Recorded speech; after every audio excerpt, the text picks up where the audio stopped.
All right, all right, all right. What's going on, everybody?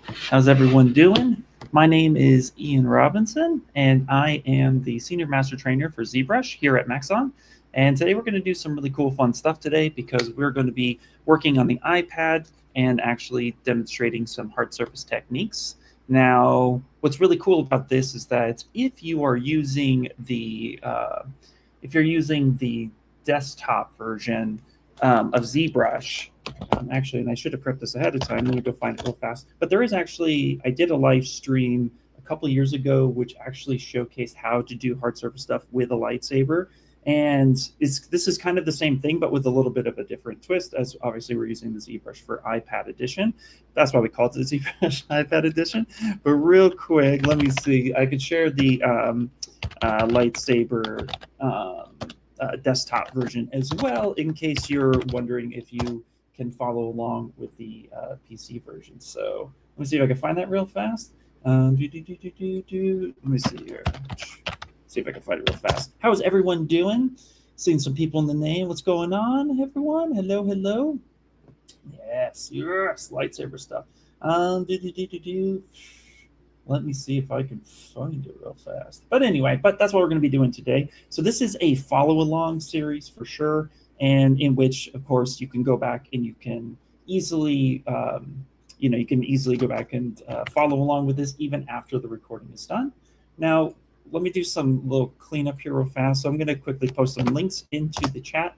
So if you, let's go over here.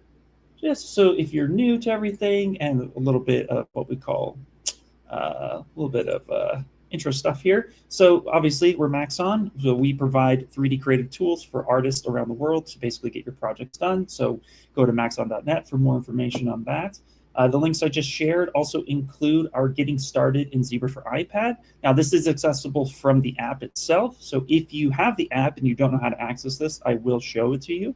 But this is something in which you'll be able to access and follow along. There's over 30 videos, like 35 videos, and we update this on a regular basis in order for you to follow along and keep up with what the changes are happening. And of course, if you are a student, a teacher, or you lead a classroom of any kind whatsoever, go ahead and go to our educational licenses where you can actually get a major discount on licenses. So whether you're a student, teacher, or you run a classroom, please check out that info. And of course, too, we have our very own Maxon ZBrush channel. This is where a lot of live streams happen, not just this one, but also we do a lot of shorts where we've been updating. I've personally been recording a lot of the shorts for the iPad because iPad has only been out less than a year, and there's a lot of information on the iPad, while a lot of it is directly related to the PC version. If you're on the iPad version, there's a lot of info to know. So we've been coming through with a lot of shorts, updating everybody with that. So look out for more shorts because they're quick one-off tips that showcase how to do a certain thing. And then, of course, if you are interested in downloading the lightsaber I made, there's a link in that I shared, which will take you here. You could just fill this out real quick and go ahead and get your lightsaber. Now, with all that being said, let's just come over here. Is everyone going? We got some lurking. We got everything. Let's hop it in. Nice, nice, cool. All right. So I did want to find real fast. Let me see if I could find that lightsaber stream real quick. The one with the PC version. I should have had that prepped before. I know it's here somewhere. Let me just find it real fast. But what's cool about it is, of course, that it is the PC version, so you'll be able to have that. And today is going to be quite fun because, I mean, honestly, it's just we're making lightsabers, which is really fun. That's always cool, right? Who here is a Star Wars fan? Let me see here. This is probably a live stream we did a while ago. If I can't find it in the next minute or two, then we'll just move on and we'll start with this one, and I'll try to find that information afterwards.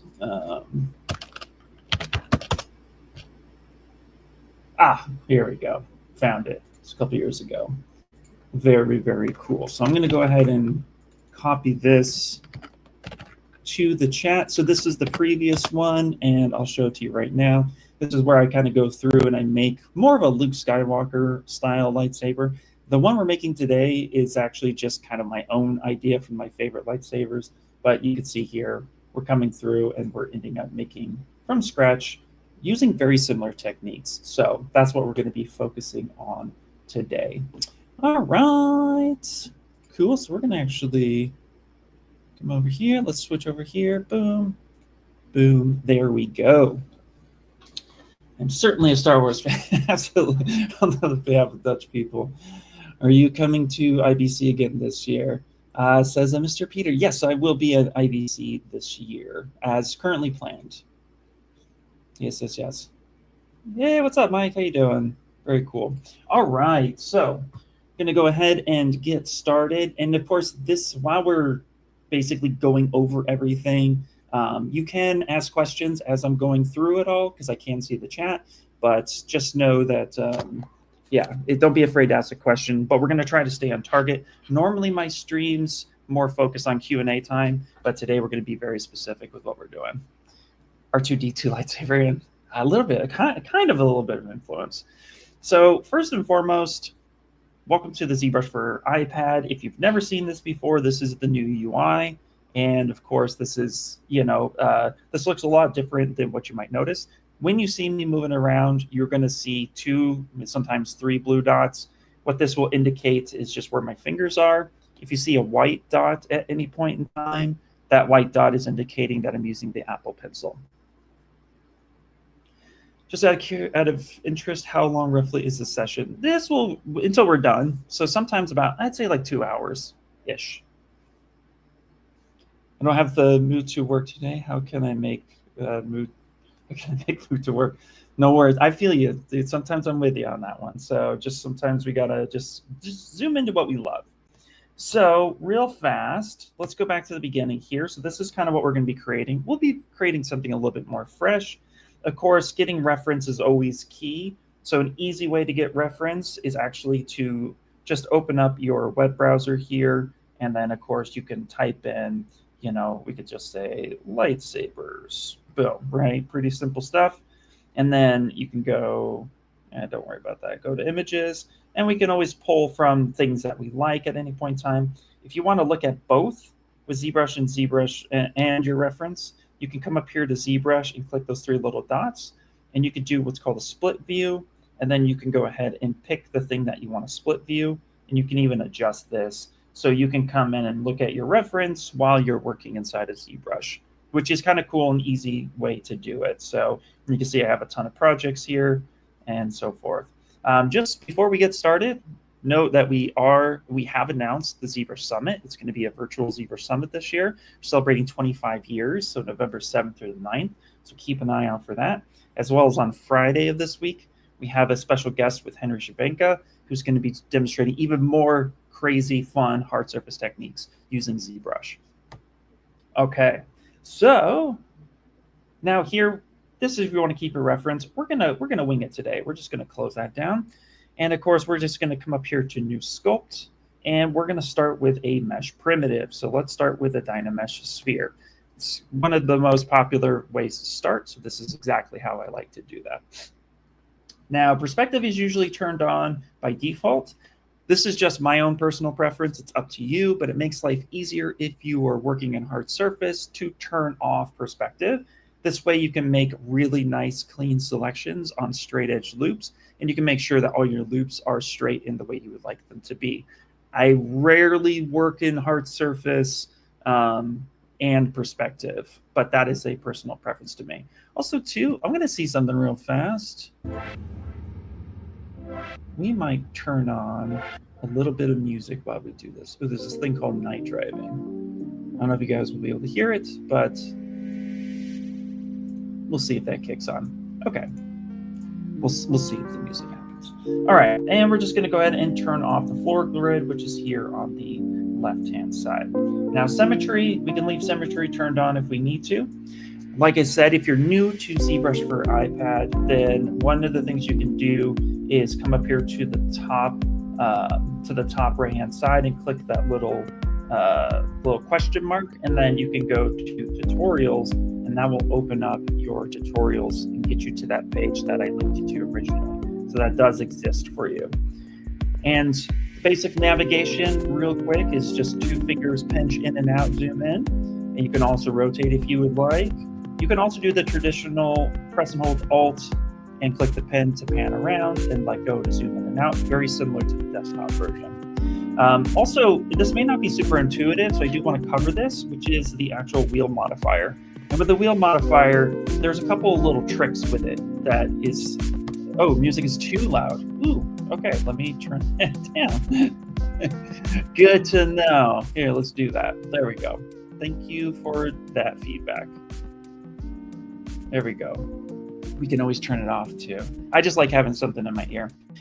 So with the wheel modifier, something to note is that the shift key can be combined with either the control key or shift alt key. So all you have to do is press and hold one of the buttons and drag your finger over to multi-select.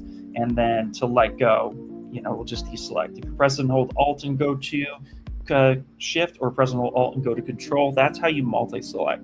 You might see that throughout this video, so that's why I wanted to go ahead and clean that up. Is the music better now? Hopefully it's not too much. Okay, cool. It looks like it might be pretty cool. All right, we'll wait to make sure the music's good and then we'll get going. I also have my coffee and I have my water and we're ready to rock.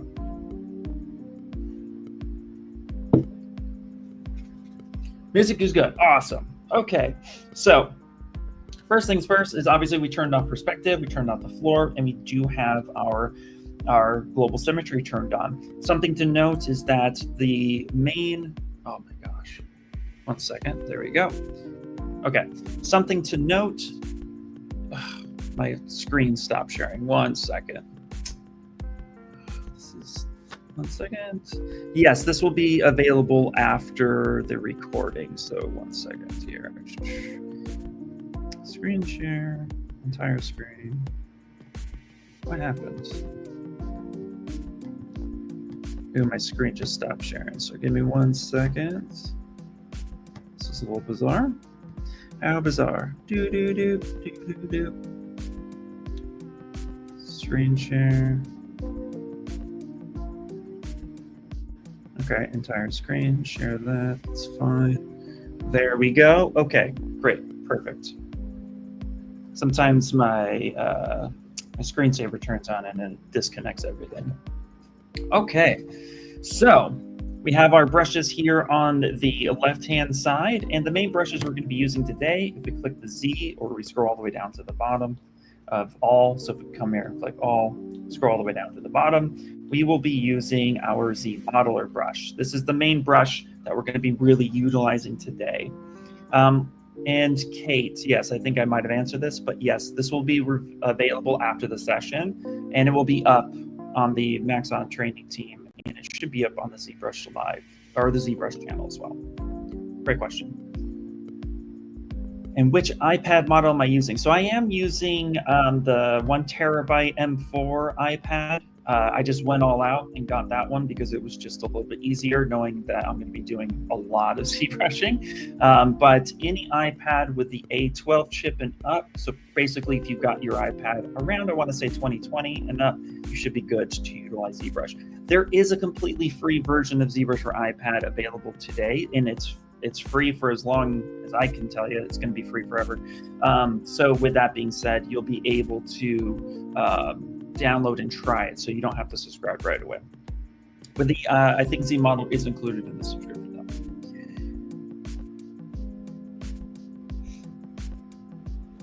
And then the last question, and then we're really going to get started here. Ian, nice to see you again. Nice to see you too.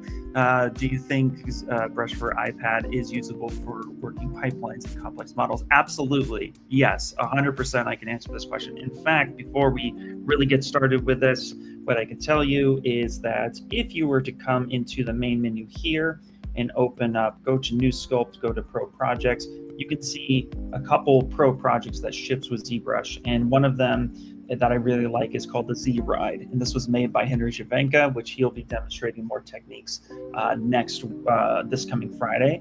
But if you want to just take a look at how complex this model is, and it's really clean too, like looking at pressing and holding Alt, touching this, look at the clean geometry. It's very, very really beautiful, but also it's very complex. So yes, you can absolutely use the ZBrush iPad edition for complex works and pipelines. And furthermore, too, if you have if you have the latest versions of ZBrush and ZBrush for iPad, you can utilize GoZ to send your projects back and forth from the desktop to the PC or to the iPad. Awesome. So great questions. Okay, we're going to go ahead and just get back to this. So lightsaber time. It's what we're all here for. So we're going to go ahead and go to New Sculpt. We're going to open up our DynaMesh sphere. Got our nice wireframe on, and we're going to turn off perspective and the floor. Okay, great. Now what we're going to do is, I'm a big advocate of saving. So saving is very crucial. Lightsaber stream. Boom, there we go. So we're going to do a lightsaber stream. Saving is everything. So make sure to save your work. I'm a saveaholic. I do it all the time. It's very important.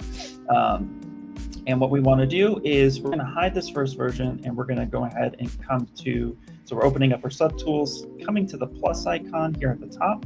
And just like a normal desktop, you'd be able to see that we can get a cylinder 3D. If we turn on our wireframe, which is how I do a lot of hard surface work, is seeing the wireframe, then you can see that this is our base sphere that we're pretty used to on the desktop version.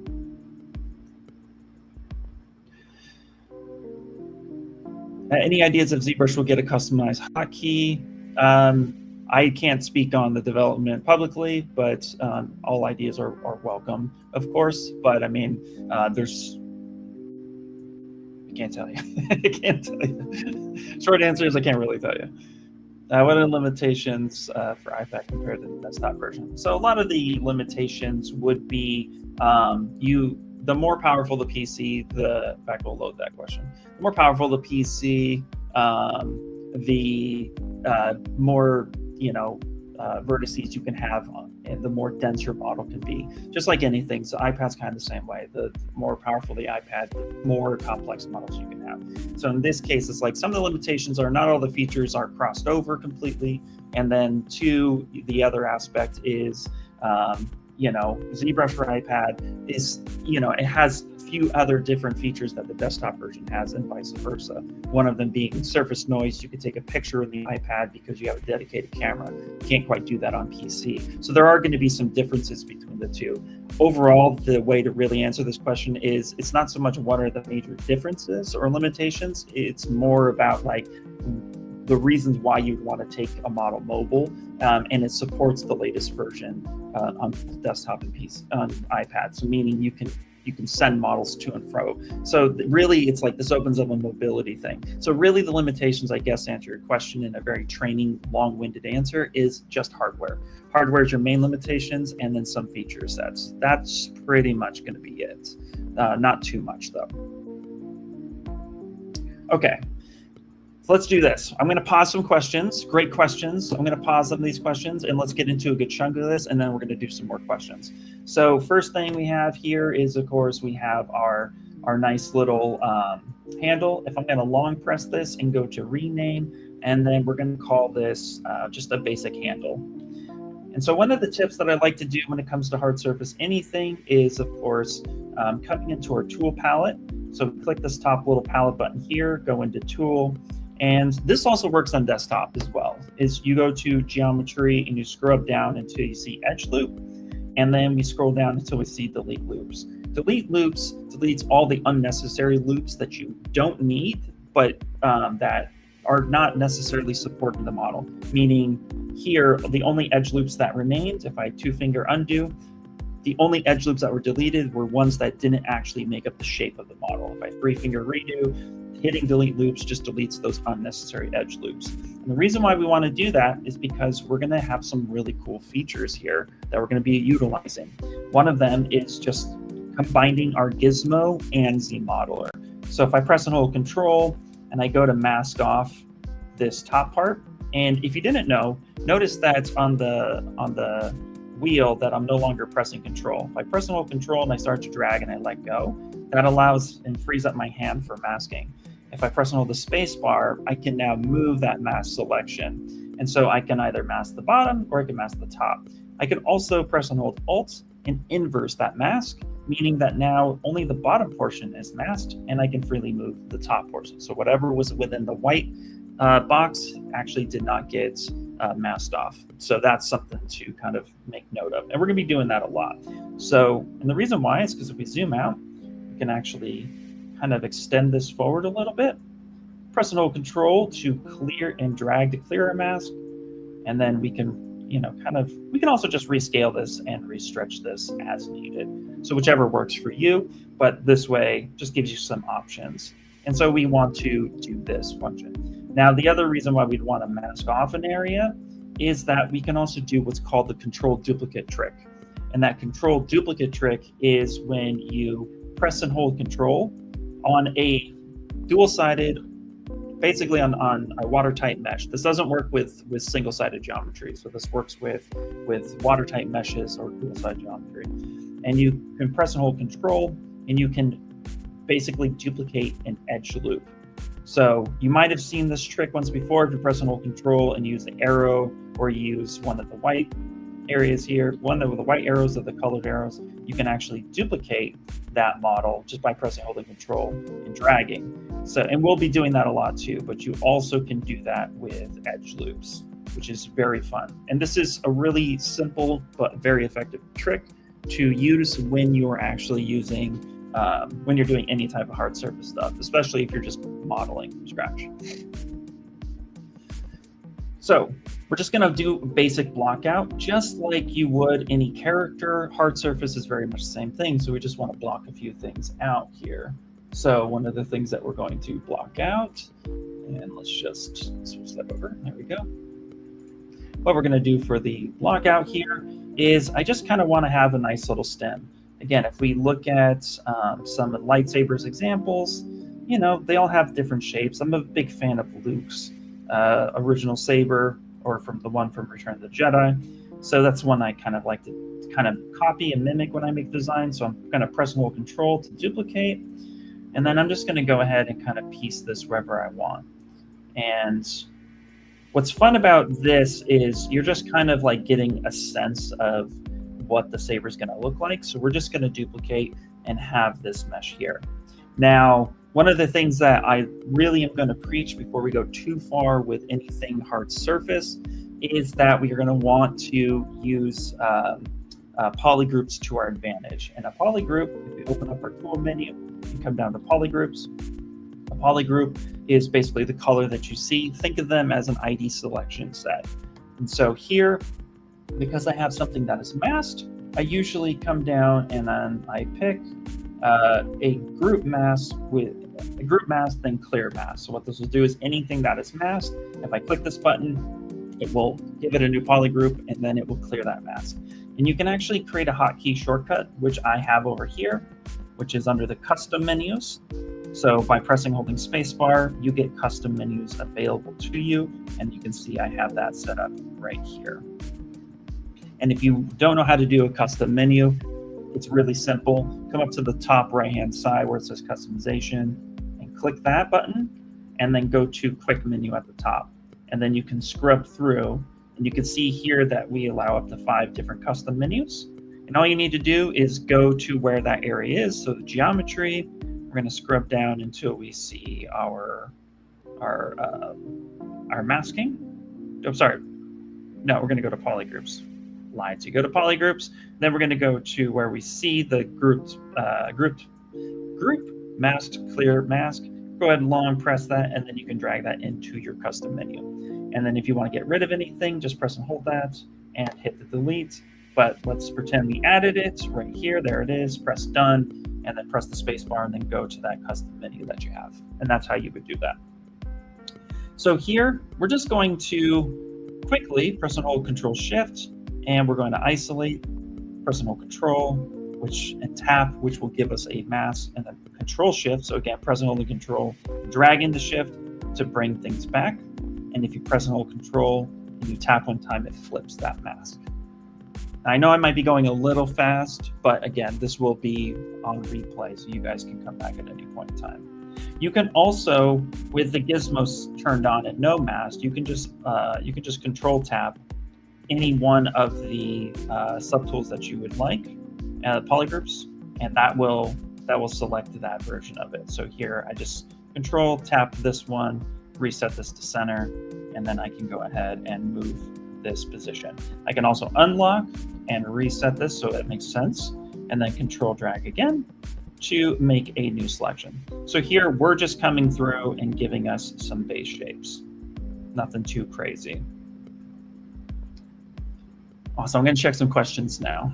I'm good at organic sculpting in ZBrush for game ready hard surface. Should I learn Maya Blender or just use ZBrush and ZModeler, which is best for clean topology UVs and bake it for Unreal? And so that's a great question, admin. So really, ZBrush can really help with a lot of your needs. Yes, there are other programs that are used in the game industry. So depending on what you want to get, what you want to do, you can do a lot of it with just ZBrush, 100%. There are other options as well, but you know, any tools that you need, those are very popular tools and very much used in the game industry. So you would eventually want to learn those depending on what pipelines you're going to get into. For organic sculpting in ZBrush, I would say focus on getting good at sculpting and then going into the retopology side of things. And if you're doing things for hard surface, ZModeler is more than ready to get you what you need to where you can have nice clean topology ready for unwrapping and so forth. And we also have, you can also use Cinema 4D for unwrapping your UVs as well, which you can go from ZBrush straight into to Cinema 4D and then back. There are some UV tools inside of ZBrush, which you can use as well if you wanted to, especially if you're setting things up. But there's a few other options for you as well. And you can also do retopo in ZBrush. Great question. Okay, so here we're just going to kind of, again, we're going to go back to our reference and we're just going to kind of look at things. So I like this kind of long stem here and then some other attributes. So we're just going to kind of copy that stuff, and copy as in like, I'm just kind of taking a little bit more liberty with what I feel is necessary. Going to give me a different poly group. Let's go ahead and kind of mask this section off and then bring this up here. There we go. Now the lightsaber I'm probably going to create is going to be a little bit different than what we showcased, but that's going to be all good and well. Now here we have everything that's super low at the moment, and that's going to be okay. So boom, let's go ahead and touch that. Vert. There we go. So Control Shift, let's go ahead and back this up for a second. There we go. So we're going to go ahead and maybe place this a little bit lower. Right now, you are just kind of witnessing me fiddle a bit too, which is totally fine. That's something that I think gets lost a little bit in translation when we talk about modeling anything, is just have fun with it. Like following along and doing a thing is great, but also feel free to take your own liberties with what you're doing. Now we're going to press and hold Control and drag, and we're also going to create a duplicate of this. And this time we're just going to make this a little bit bigger and scale this up, say something like this. There we go.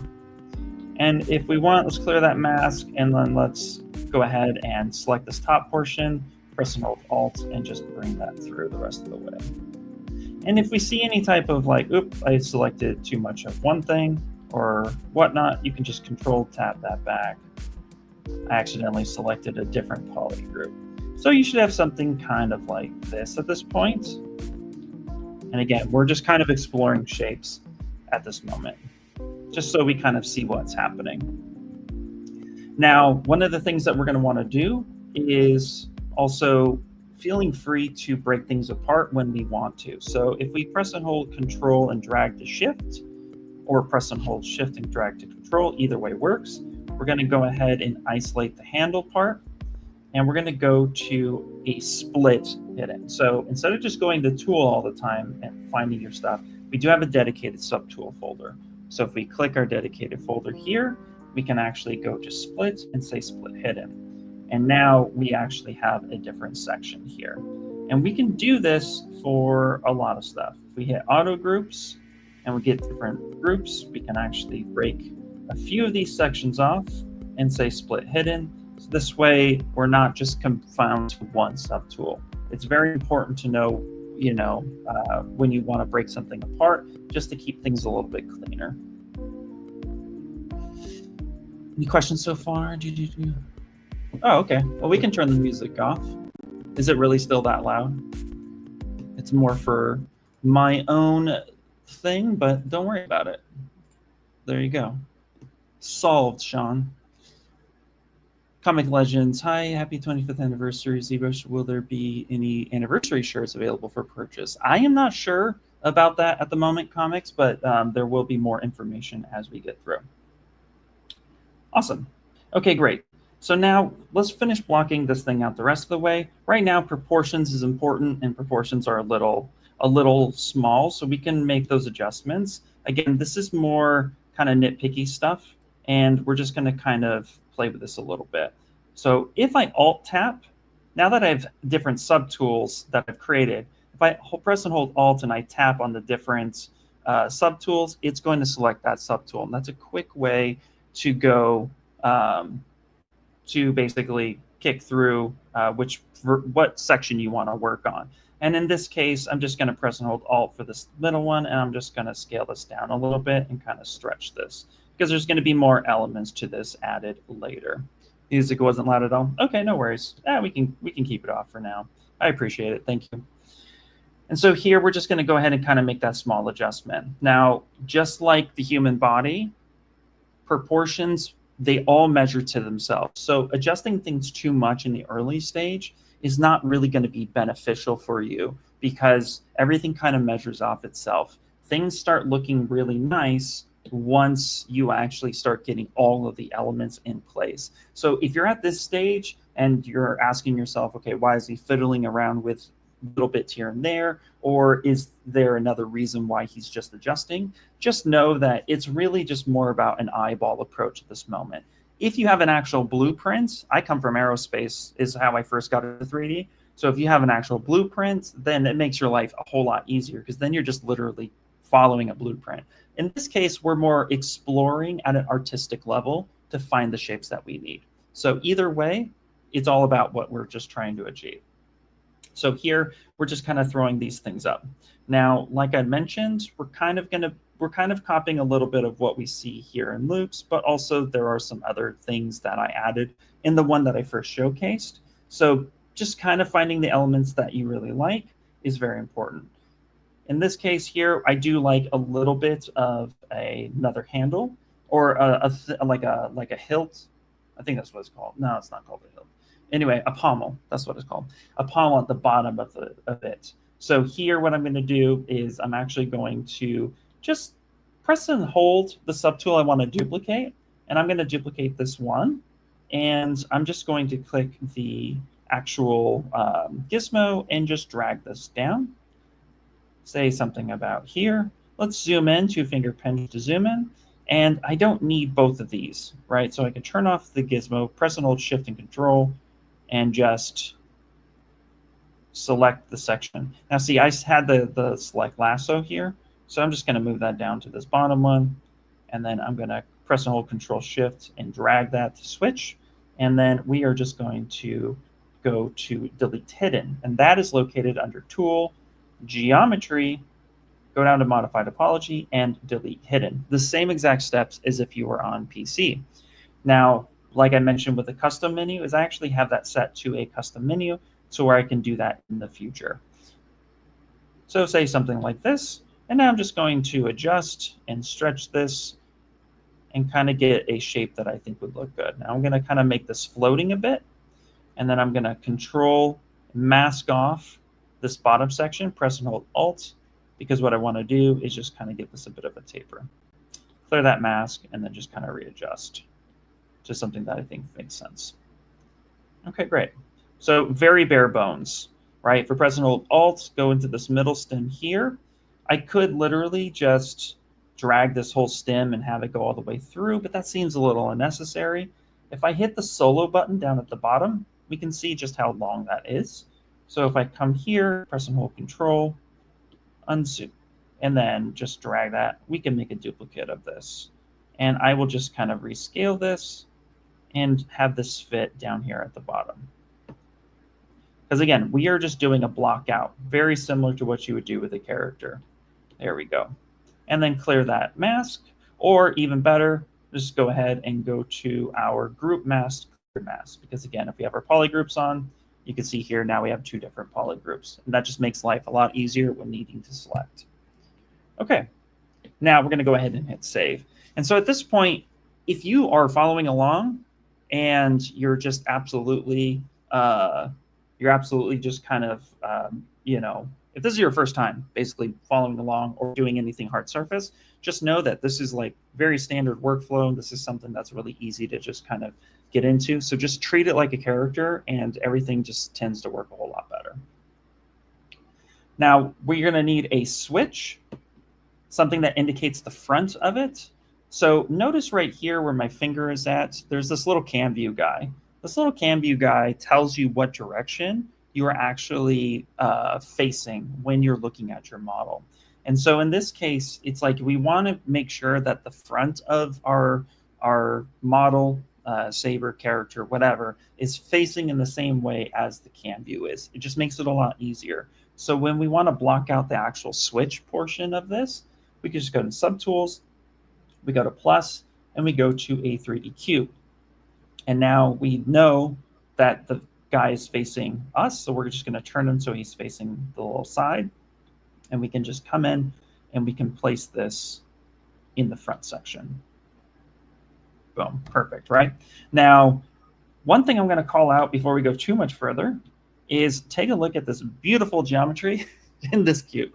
This beautiful geometry in this cube is one of my least favorites because it has a pole on the top and the bottom, and it's fun if you want to make like crystals and stuff like that, right? Because you can actually come through here, jumping ahead of myself just a bit, right? But you can come through, delete a point, you come in and kind of mask that section right there, invert that, right? And then you can lift this, oops, come through. What happened here?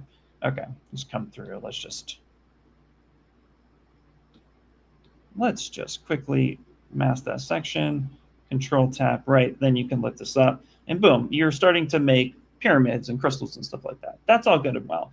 But for something that needs clean, even topology all the way through, that's actually not going to work for me. So there's a couple ways you can actually get cleaner mesh with the cube. And the easiest way, let's hit solo, and let's open up the cogwheel, and let's pick the polycube inside of the cogwheel's settings. So if we click polycube, now if we zoom in, it's really small, unfortunately. So what we need to do is we can come in here, hit the cogwheel again, and we can scale this up. But now you can see, look how much cleaner that topology is. It's all quads, easy enough to do. And if we go back to the cogwheel, notice it was orange. If we go back to it, that orange cogwheel is telling you that there is a deformer or some sort of, you know, manipulator in play. So here we can actually come through and adjust how much we would like to have for edge loops. So I can say something like this. This way it's nice and even. I get a middle center line, which will give me symmetry options. So something like this would be good. And then if we go back to the gizmo and just switch back over to this, now we can adjust this as necessary. So this is how we can kind of place our front switch. And we can just kind of bury that into the model and just place it wherever we want. Because it's a handle, maybe we're going to be facing it a little bit lower, say something like this. And now this gives us a little bit of an easier thing to work with, so it's not so much, nice and clean. And let's go ahead and hit save. Yeah, me too, comics. Yeah, me too. Let's see here. We have a question here that says, hello, can we have the pen besides gravity string slider be controlled by the pen tilt? I feel like tilt sensitivity is not utilized in the sculpting workflow. That is a great idea, and that's something that we are looking at in order to how we can play and manipulate that for what we're doing. What you can do so far is you can hover over a slider or an indicator, like let's say draw size, and you can actually, with Apple Pencil Pro, you can twist. It's a little hard to see, but I'm just literally twisting. At this point, I am twisting to get that different size and also the strength intensity as well. So you can do it like that, But as far as tilting goes, yeah, that's something I think that we have looked at in the past on how we can implement that. But great call out.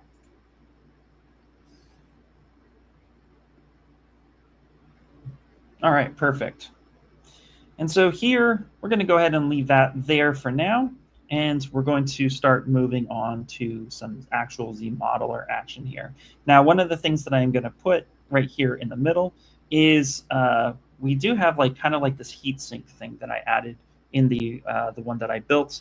And so here, I kind of like the way this looks. It's really neat, and it just gives some good texture to the model. And I really like that. So we're going to go ahead and create something like that and then introduce what's known as a Remesh.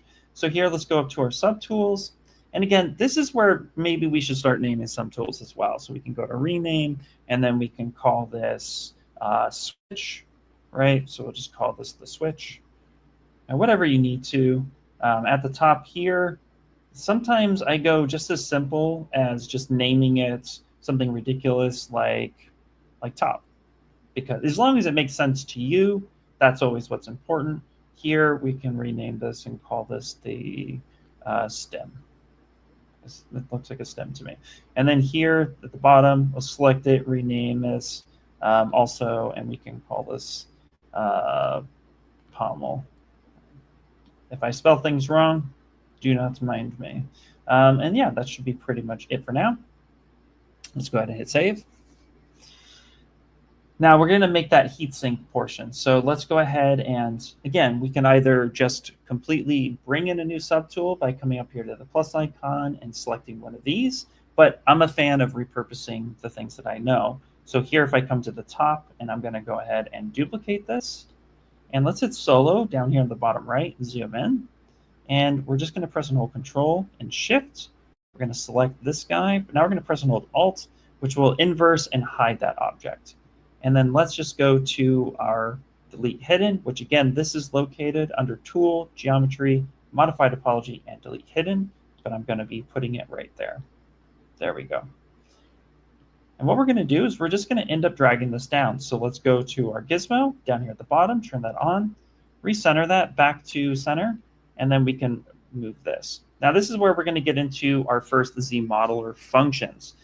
ZModeler, again, very powerful, but you only need to really know a few things to be very successful with it.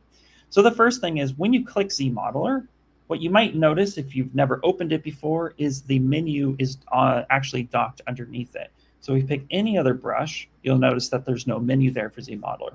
As soon as we click the ZModeler brush, so going back to our all, scrubbing down all the way to the bottom and clicking ZModeler, now you'll notice that there is actually 3 menus there. We have our polygon actions, our edge actions, and then we have our point actions.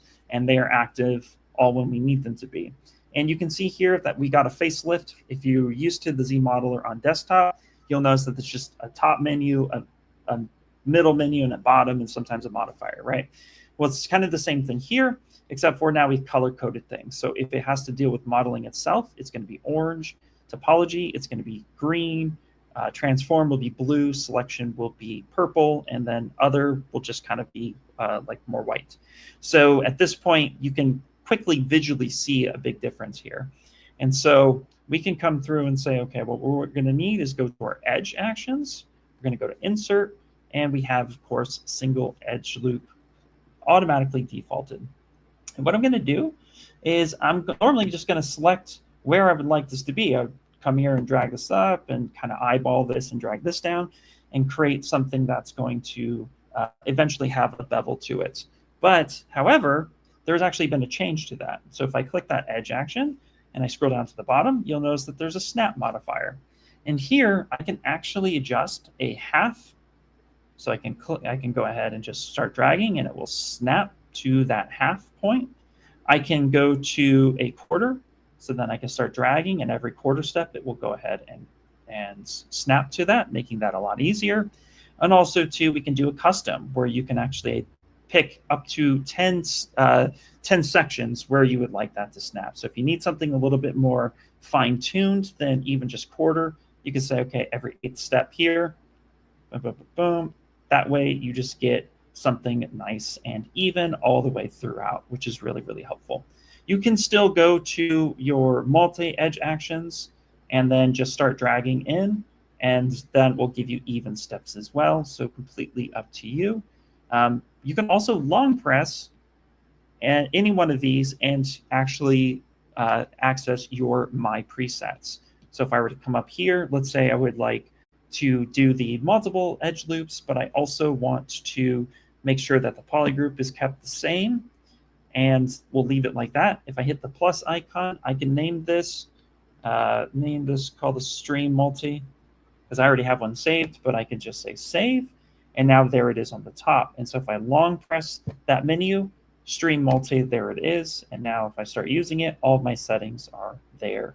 So this will be really simple, fast, and easy way for you to constantly work once you start creating more of your presets. And you can see here, I have a few presets for QMesh.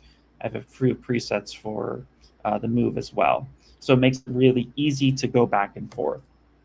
If this menu is in the way, you can just long press this section here and drag that off, which is typically where I have it. And that will help you as well. Can you import brushes from PC to the iPad version? Yes, absolutely.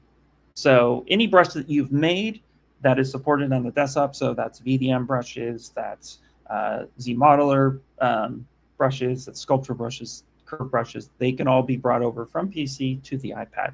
The way you'd want to do that is, if you're on Mac, it's a little bit simple. You can airdrop brushes to yourself. But if you are on PC and you're going to iPad, the easiest way is to plug in an external hard drive, and then you can access that by coming in here to import, going down to your brush, and select the file, and then find your hard drive, and then you can actually bring in those brushes. And you can see here, I have a ton of brushes that I've purchased or downloaded over the years. So some Shane Olson brushes, some friend brushes, some of my own custom brushes, etc. So all that can be added in, and you can just find wherever that is on your iPad. And it's accessing the actual files menu. So if you've never opened the Files app before, all Apple devices have one. You can find it by default. Just type in Files in the app and you can see, and then you can access things on your iPad or anything else.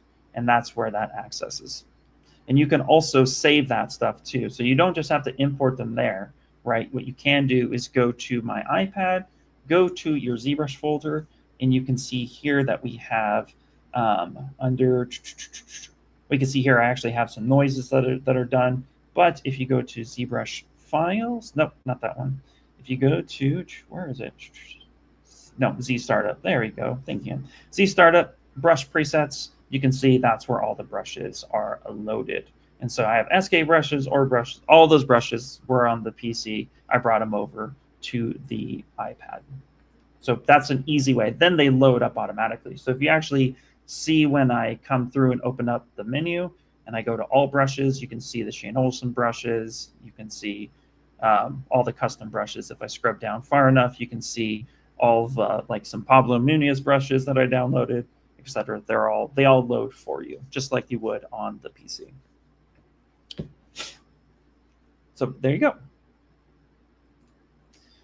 All right. So here we just went ahead and did the ZModeler. We got some extra edge loops. I'm just going to add a couple. I really don't need too much.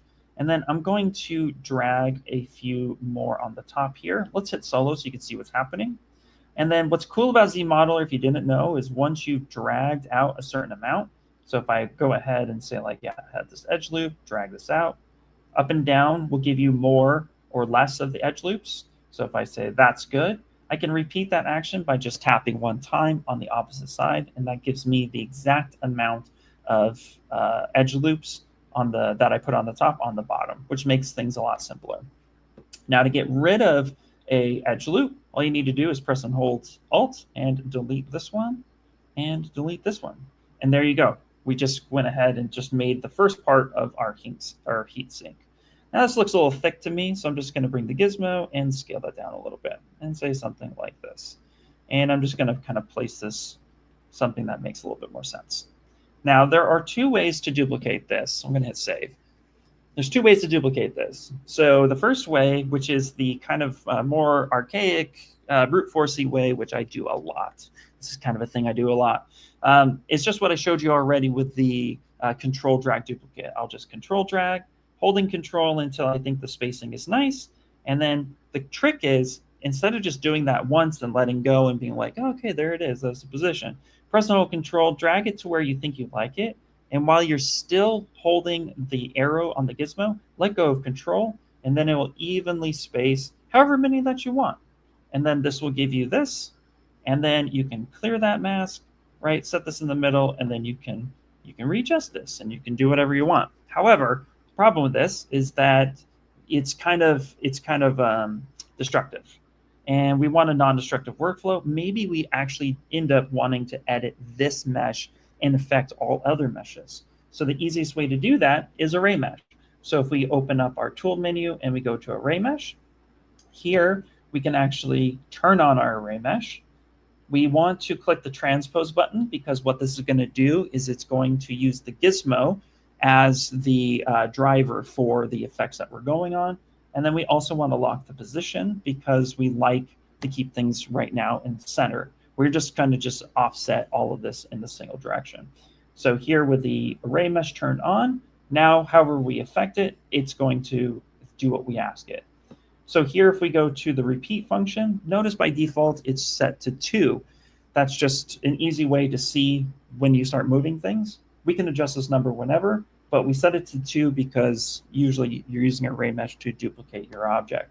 So here, I'm just going to pick an odd number. 7 is always nice. And now what we're going to do is we're going to scroll down until we see some different menus here. We have offset, scale, rotate, and pivot. Now they all do exactly what you think they're going to do, right? If we have an offset, I can choose the X, Y, or Z axis to actually adjust the offset of this object. So in this case, I said I wanted to repeat this model 7 times. And of course, if we know the ZBrush axis, so X, if we have the gizmo guy facing us, then we have the x-axis from screen left to screen right, that is x, and then y is up and down, and z is depth, z depth, hence the name ZBrush.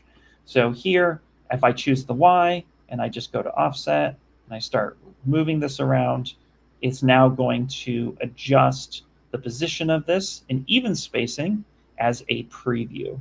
And if I move the gizmo, you can see now with that locked position, it's going to move with it. So here I can make some adjustments and say like, well, okay, how tall do I want this to be?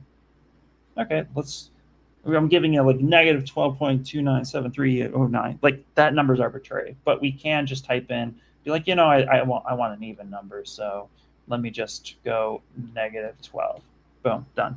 Even numbers work for you, so you can do something like that. But now we can go back to repeat and we can say, okay, well, how many of these did we actually want?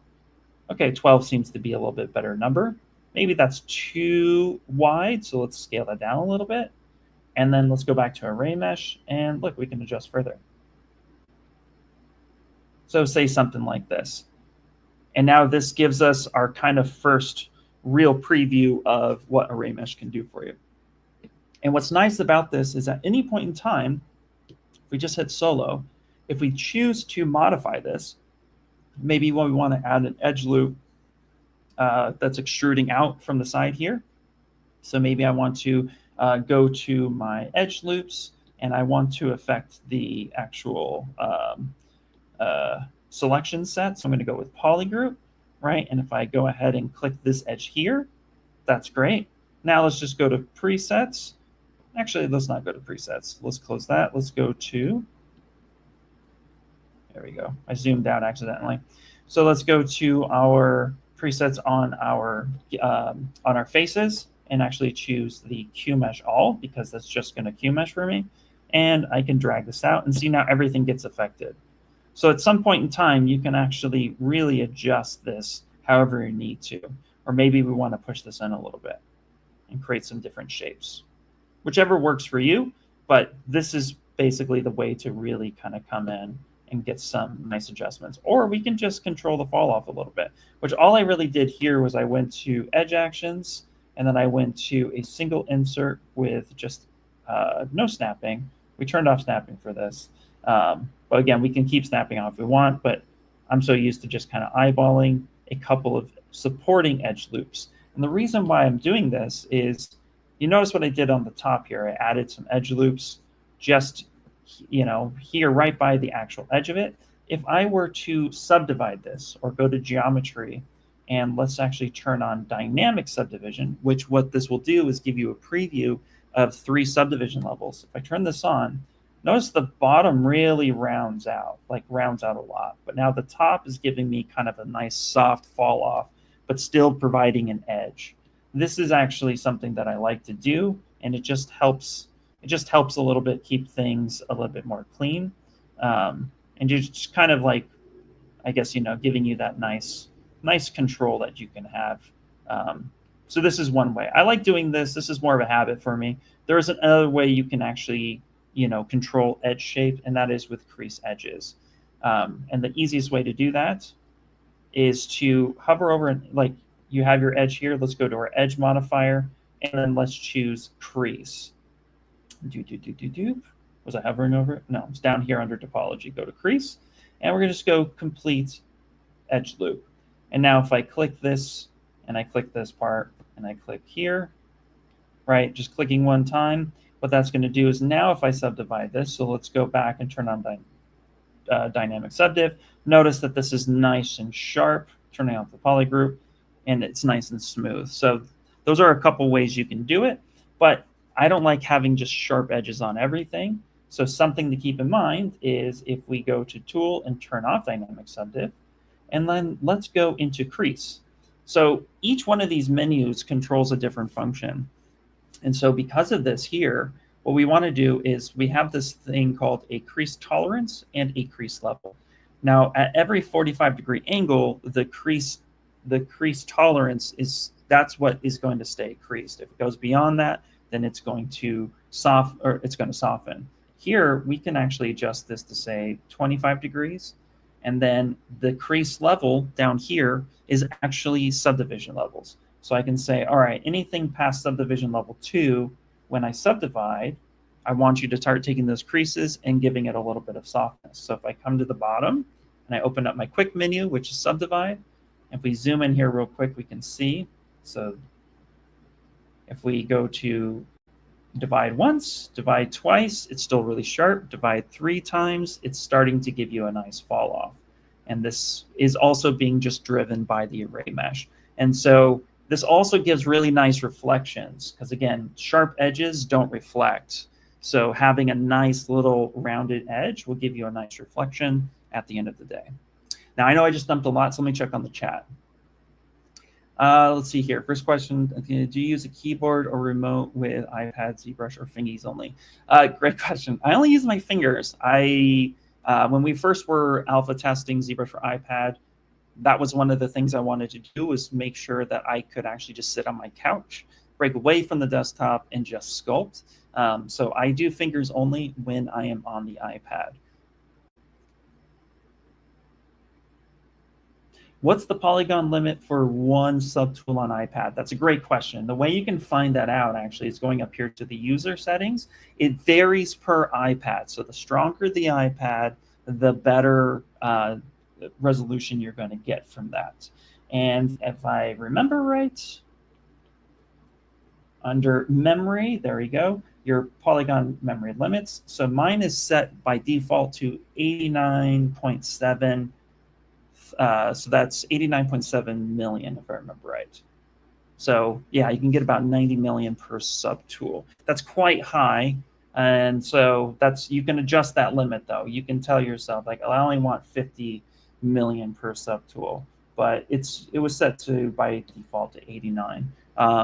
That is just going to be dependent on how powerful your iPad is. Great question. Let's see. Thank you for your stream. How does the iPad handle the work in high poly phases when not plugged in charged? Great question. And it handles it really, really well. I'm only plugged in right now because I'm actually sharing on my computer, which is then streaming this for me. I tend to, I get about like 3 to 4 hours on a full charge. And I can do a lot of work in that time, and then I end up just kind of putting it down. But the battery is still quite nice. So you can go quite high. If you, let's go ahead and save real quick. I'll give you some examples of some of my early works with this. Just warning, hopefully you guys don't mind clowns. But if I go to my sculpts here, maybe I won't pick the clown one. Let's pick one of the newer ones. I picked this Orlockenstein. So I did this concept for Monsterpalooza, and he's actually quite low for what he is, but he's 27 million vertices, and he's really, really nice and detailed. If I were to go into this mimic that I did, I'm avoiding the Art the Clown one just in case. I don't want to scare anybody. I like horror things. So this one was about 15 million. The first, so you can see here is like a toon shaded sculpt that I did. We could just let's go press and hold shift, and I can turn off all the poly paint. So you can see it gets quite nice. This is 15 million. The very first sculpture that was done on ZBrush for iPad was that dragon that you might have all seen by Lucas Swinka, and it was 125 million vertices in total. So you can get a lot with what you're going on. Great stuff. Hi, I'm having problems while DynaMeshing a mesh. No matter how much resolution I set or increase, the size of polygon is not increasing. Can you help me? Yes, the storyteller. That's actually a really common one, and it's actually quite easy. So if we just pick the sphere for just a second, and then we'll get back to the Saber. Here, if we look at the mesh here, and I go ahead and turn off DynaMesh, turn it on, nothing happens. If I come into DynaMesh and I increase it, and then I go control drag, nothing happened. What is happening? Well, that is because DynaMesh detected 0 changes to your mesh. As soon as I do a change and then control drag, now that DynaMesh recalculates and readjusts to your new settings. This works both on PC and on iPad exactly the same. So the thing to remember here is, let's say you have a big model and you've made some changes, and those changes aren't taking effect, just quickly smooth a small section and then re-DynaMesh, and you'll be fine on that. Something to note about DynaMesh real fast, small tangent, but if you scale it up and re-DynaMesh, that is a change. And if you scale it down and re-DynaMesh, that is also a change. But just know the smaller the object, the less vertices you're going to get. The larger the object, the more vertices you're going to get. So just to point out a difference, this is 500. Currently at its size is 2.7 million vertices. If I scale this down, now all of a sudden it's 123,000 vertices. So it just depends on the size of it and the changes that it detects at the time. Great question. Okay.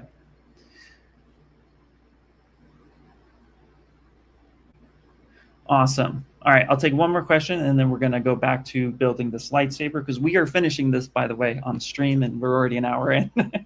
But I just like the question, so there you go. What do I miss about ZBrush on iPad that you have on PC? I currently miss Scale Master. It's a little bit harder to adjust scale inside of the iPad version. So that's one of the things I miss. Not a problem, Maria. Okay, let's get back to the lightsaber part. Now, we're going to have some fun here, and this is where we're going to really be diving into kind of carving the look of it. We've already got our nice little heatsink here with our array mesh, and we're going to leave this as such. We're not going to adjust this any further because I want to kind of move on to some other things. And one of the things we're going to do now is the top portion of this. So I will be breaking this section off, so pressing Control-Shift. And now notice I have the selection, the select lasso section done. One of the things I didn't cover that I should cover right now is if you press and hold Control, I want you to pay attention to the bottom menu right here. The bottom menu is the brush menu. If I press and hold Control, it actually changes from seeing my top favorite brushes in ZBrush down to only masking. And if I slide to Control-Shift, now that's going to show me just selection brushes. And that's really important to remember. So here, I'm going to press and hold Control Shift, and I'm going to pick the Select Rec, and I'm just going to select this top portion. And then with my quick menu, we're just going to go ahead and, do I have a split? I do have a split hidden. Again, that's under Subtool, split, split hidden, but I have a quick menu for that. And what we're going to do now is we're going to really define the top of this. And everything I've showed you up until the end of this will absolutely be every tool you need to finish making the lightsaber. It's now about just finessing and playing with it. So in this case here, I'm going to open back up my ZModeler brush. So if you've opened up a brush before in the same session, if I go to my brush on the left-hand side and then open up recent, every brush I've selected within the last sessions will be there. So I'll say, oh, there's in my ZModeler brush, really simple. We can create custom brushes, and I can show you guys that more at the end. Sorry, custom menus for your brushes, which I'll show you at the end so we don't deviate too much. But that is possible there, which you can just have them and select from that section. So here, again, I like to work with polygroups. So I'm going to go to my tool menu. I'm going to go to my polygroups, and I'm going to say I would like to group by normals. So let's come back over to group by normals. This will give me a different polygroup for every section. And what we're going to do is now just kind of redefine this bit. So I'm going to actually shrink this just a little bit. There we go. And now hovering over the front face, what I want to do is actually kind of give it, I want to give it a hole. So then it looks like the actual, what the saber part of it's going to be coming out, the light or the plasma or whatever we're making. So here, I'm going to go press and open up the edge menu. And what we're looking for is Inset. Actually, not the edge menu. I apologize. We're going to go to the Polygon action, and we're going to go to Inset. And by default, down at the bottom here, we have, this is my favorite word in the whole wide world, and I totally make fun of myself for struggling with this one, equivalent distribution. I'm going to click this and go to custom, and I'm going to slide this to 0.25. It's the max it can go.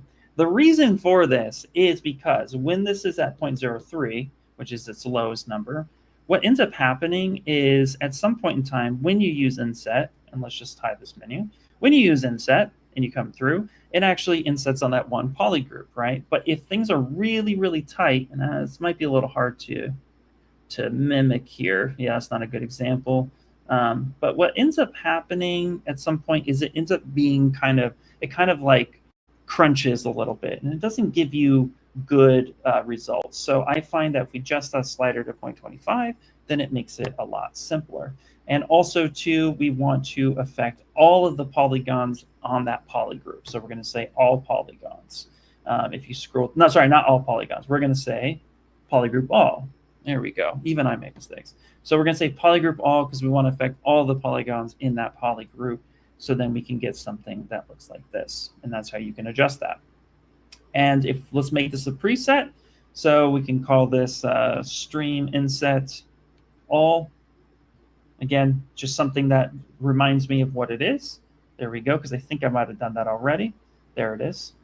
And now what I can do is I can come through here, and I'm going to pick a kind of a border section, and then I'm going to pick a middle section. Now, notice that when I did this, it changed my polygroup.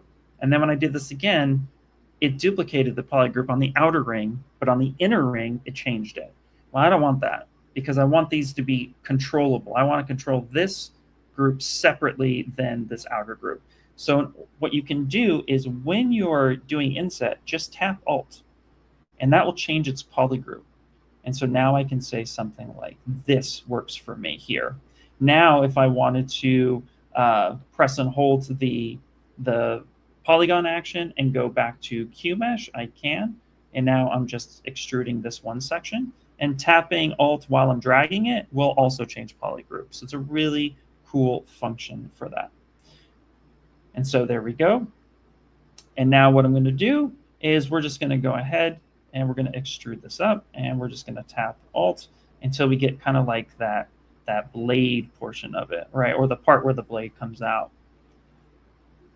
And now from here, what I'm going to do is we're just going to do a Inset. So let's go back, long press for the custom menus and go back to the stream inset all, and now we're going to go ahead and do this portion. Now, something to kind of note, and this is really cool, is if we hit solo mode, let's say I want to create a hole all the way through the middle of this portion. And what we can do is we can literally just come in and create a similar hole. It doesn't have to be the exact same size if you don't want to, but just needs to be close enough. If you want a true straight line, you absolutely want to have it be the exact same. So you want to have the same count. But for this, it's okay because that part's going to be covered up essentially by this. So we just want to make sure that it's close enough. And then with that same polygroup coming through, this is the power of QMesh. So if I open up our menu and I go to our QMesh, our polygroup all, this is actually going to, instead of just extruding like it normally does here, we're going to go ahead and push this all the way through. And that will actually detect the edge loop on the other side, creating a hole. So if I double 2-finger go back, that will delete that one. 3-finger redo, it just pops through and creates that hole for you. And this is just a nice little way to get that hole if you would like to have something like that. So recapping real quick, we want to have QMesh with polygroup select all to then make sure that we can do the extrusion on each of our polygroups.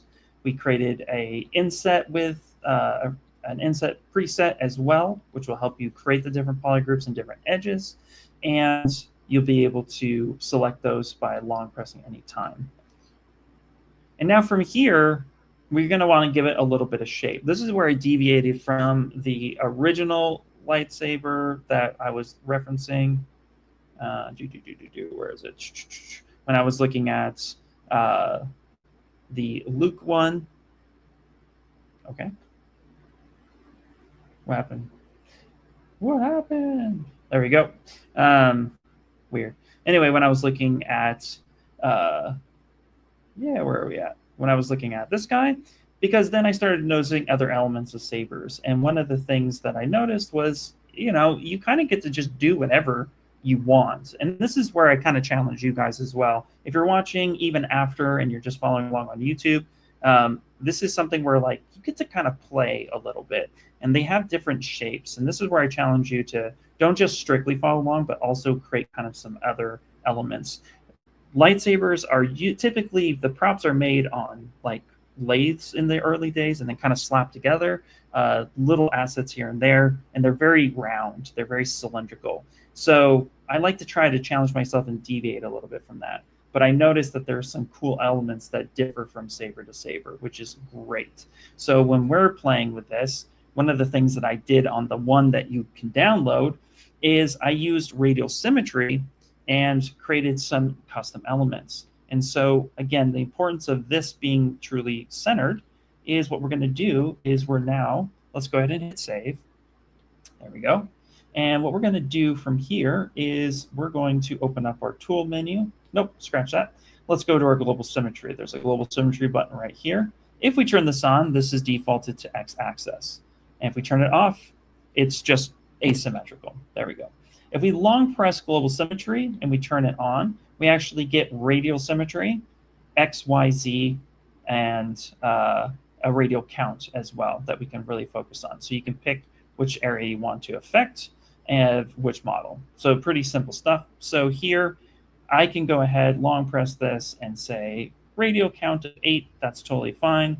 And then it will affect the different sides of things. Now, if your model is not truly center to things, then it won't always affect. We also want to affect the right one. So let's turn off the x-axis and turn on y. There we go, because that is what we're trying to affect here. So we can actually come in here and affect different portions of this model. And what we can do now is we can press and hold Alt and create temporary polygroups. And so here I can go ahead and say, like, I want these sections to be affected. We can also make sure that we're keeping the model as symmetrical as possible. There we go. And then now with that temporary polygroup, again, that's just pressing and holding Alt and tapping the different polygroups we want to keep. I just chose to do here at 8. And then what we're going to do is we're going to long press this and go back to our stream inset. in here, we can make some fun little shapes. And I'm going to deviate from what I showed in the actual downloadable model. You long press, go to QMesh all, and we're just going to kind of pop this in, pressing and tapping to give us a different polygroup. And like I mentioned with the actual edge loop, if I just touch it again, it will repeat that action for us, giving us something that looks a little bit more like this. And this is something that a nice way to give you some custom shapes and give you some really fun stuff. This is where you can have a lot of fun with your model. Very cool. And again, turning symmetry on and off just by clicking this button, long pressing symmetry to open those options up. Let me see if I missed anything in the chat. Ian, is the ZBrush is ZBrush the industry standard for modeling, or would something like 3ds Max or Maya? Sorry if somebody has already asked this. That's a great question. So ZBrush is an industry standard, absolutely, for modeling and for sculpting. It's just a different type of modeler, but it is industry standard, yes.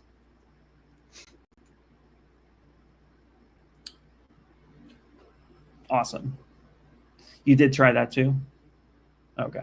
Oh, that's for another thing. Okay, great. Awesome. So now that we have this, let's actually give us a little bit more flair using some cool, using those same features and giving us some cool effects here. So what we can do is let's just long press the edge. And again, this is where you kind of get to play a little bit of stuff. So stream multi, I'm going to add in a couple different edge loops here. And I'm going to repeat this down at the bottom. Actually, I'm going to add a few more, say something like that. This is just going to give me some nice topology. This is where you can kind of add in your own topology where you think you need it in order to give you some good resolution.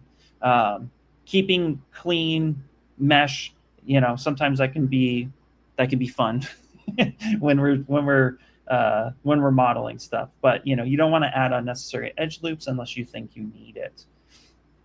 And so here, I'll add one there just on the safe side. Okay, we'll talk about keeping sharp edges with creasing here in a little bit.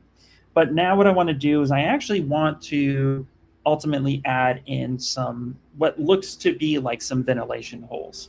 And I don't want these to go all the way through. I just want to add something. It's more for like texture, right? So we're going to go to point. And under point here, we're going to pick split.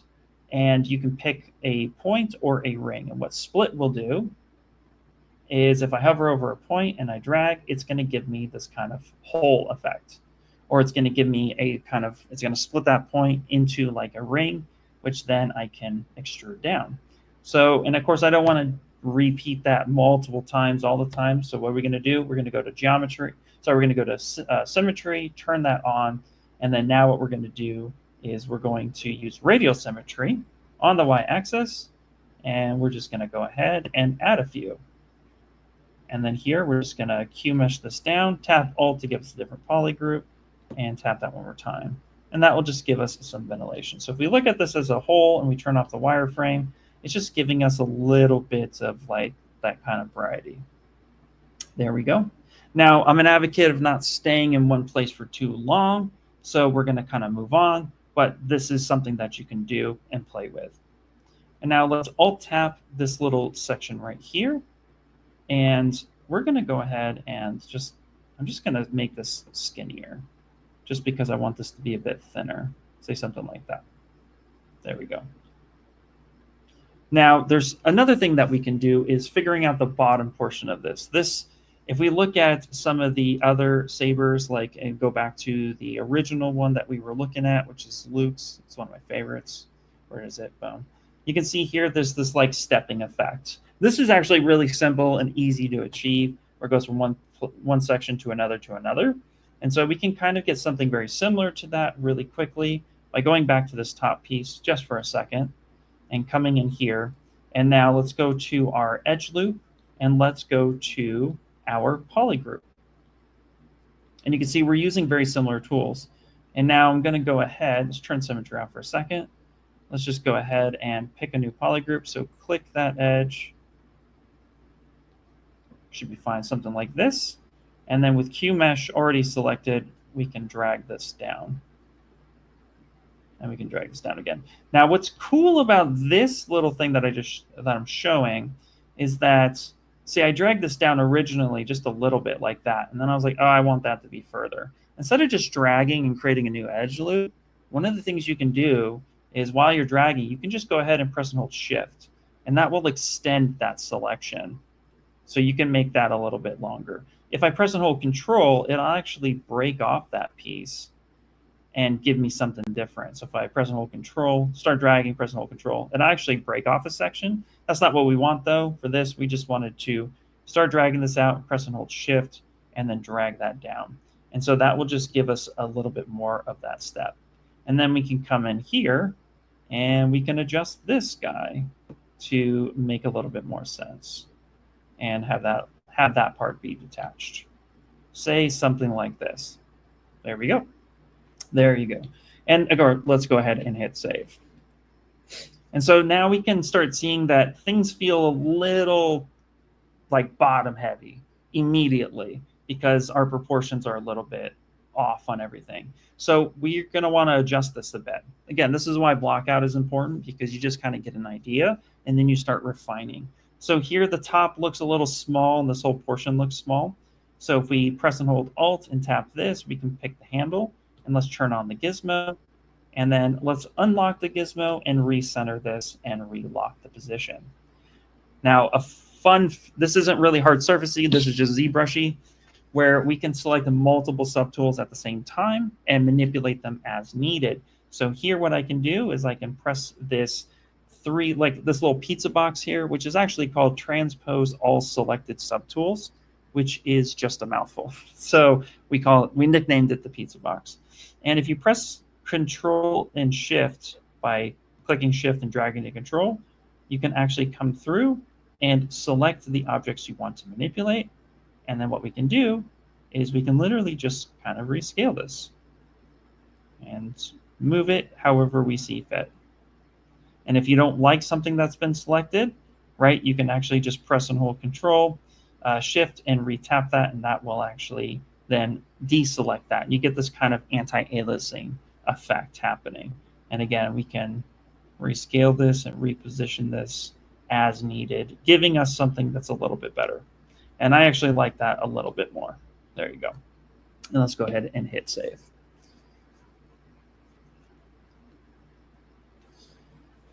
Let's see here. I want to take a question real fast. Hello, I just purchased the iPad for modeling in comfort places. I've noticed some differences and similarities, and I know for a fact that you can repeat the command shift, but how in iPad?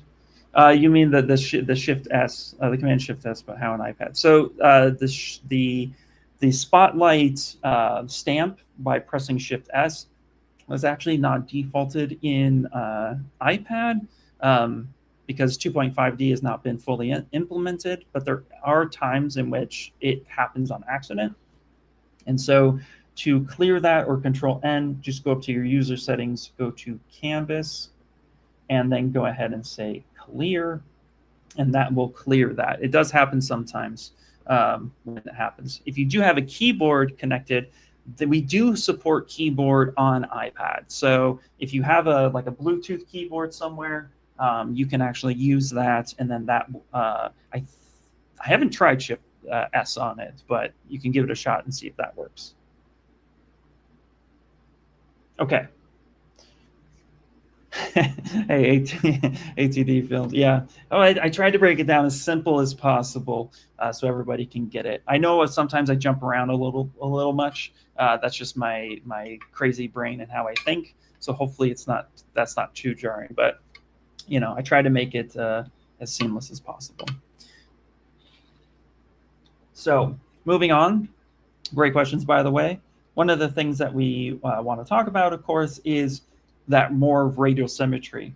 Like I did up here at the top to get these kind of like nice little vent holes and things like that, we're going to do something at the bottom very similar. So if I solo this, and then I go ahead and turn on the wireframe, right? If I press and hold, and I turn on the symmetry, notice the radial symmetry is now turned off. That is because radial symmetry is only activated if I turn this back on, it is per subtool. So every time you set up radial symmetry, it's per subtool. And the reason for that is sometimes you're going to want radial symmetry turned on, and other times you're not going to want it turned on.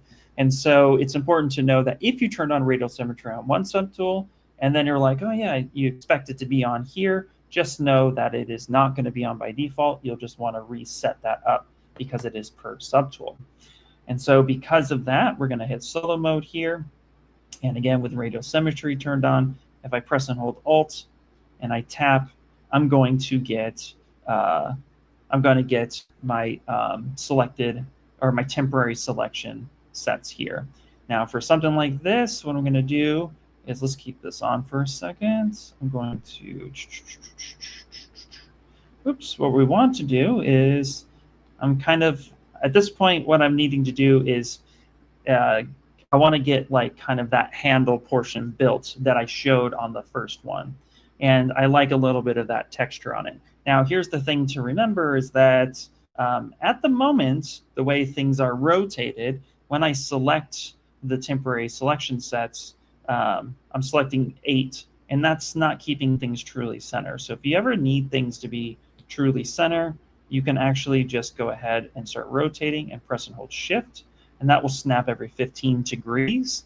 So if you select things and you're like, oh, okay, that's a lot better, I just wanted to do that, then it's easy enough to just quickly rotate and then reset the gizmo, and then you can have things as center as you want. So in this case, you know, all I really needed to do was just kind of, you know, quote, pick the right one, so to speak, but that was kind of, you know, no big deal. So all I'm doing is just kind of rotating this and then resetting that. That is just because my brain likes to keep things even in a way if possible.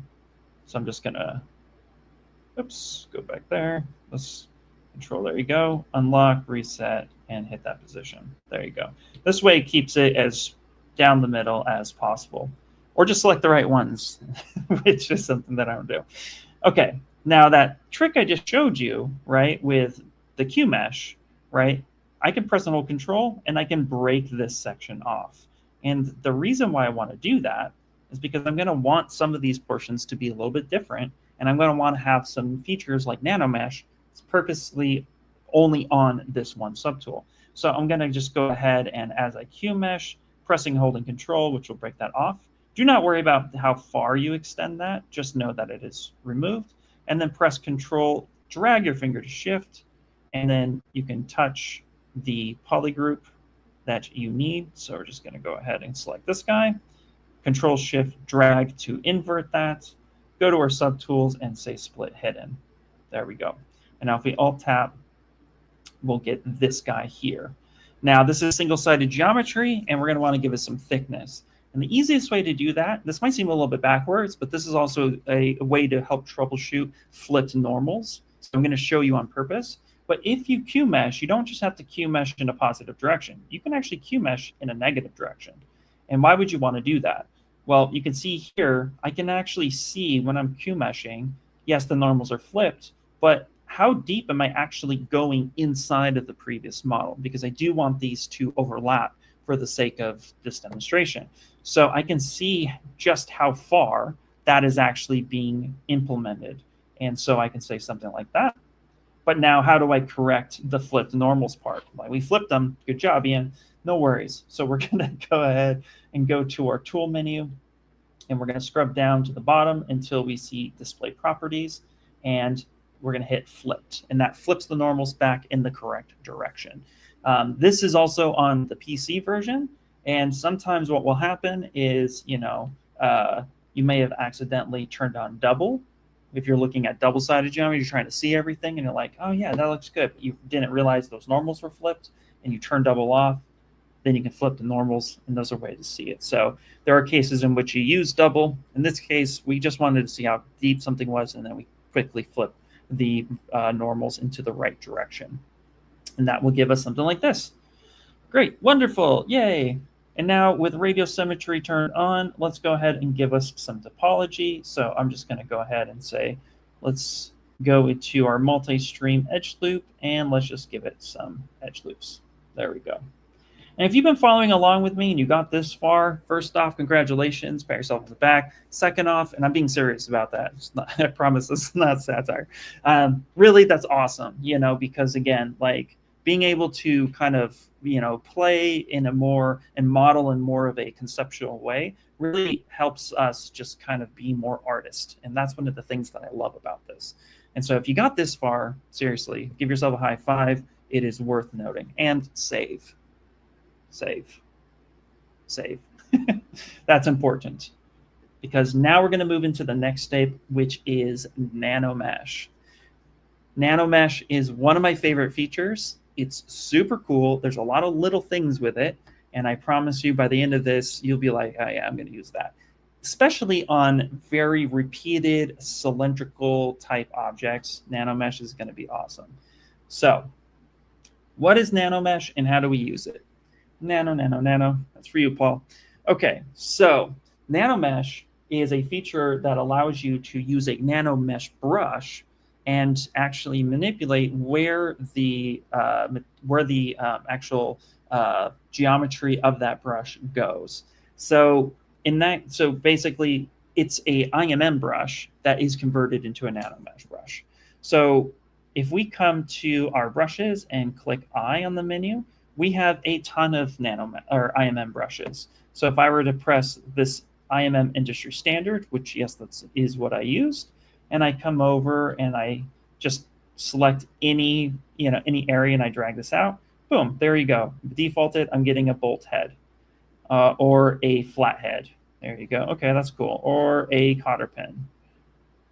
Or you get the gist, the crown nut. But one of the things you might be noticing is that ZBrush is vertice based, meaning every vertice inside of ZBrush is how all detail is captured. And every time I sculpt, whether I'm using a curve brush, NanoMesh brush, whether I'm using a sculptural brush, it doesn't matter. ZModeler excluded because it accesses face, vertice, and edge loops. But it's every other brush is going to pick a vertice to work off of. And that is where NanoMesh comes in, because NanoMesh can make me have the power of IMM, but put it on a polygon. So what I want to do is I want to convert this into a NanoMesh brush. So I want to open up the brush menu, and with the selected brush that I have, come up here to brushes under the 3 cogs, and you can say create NanoMesh brush.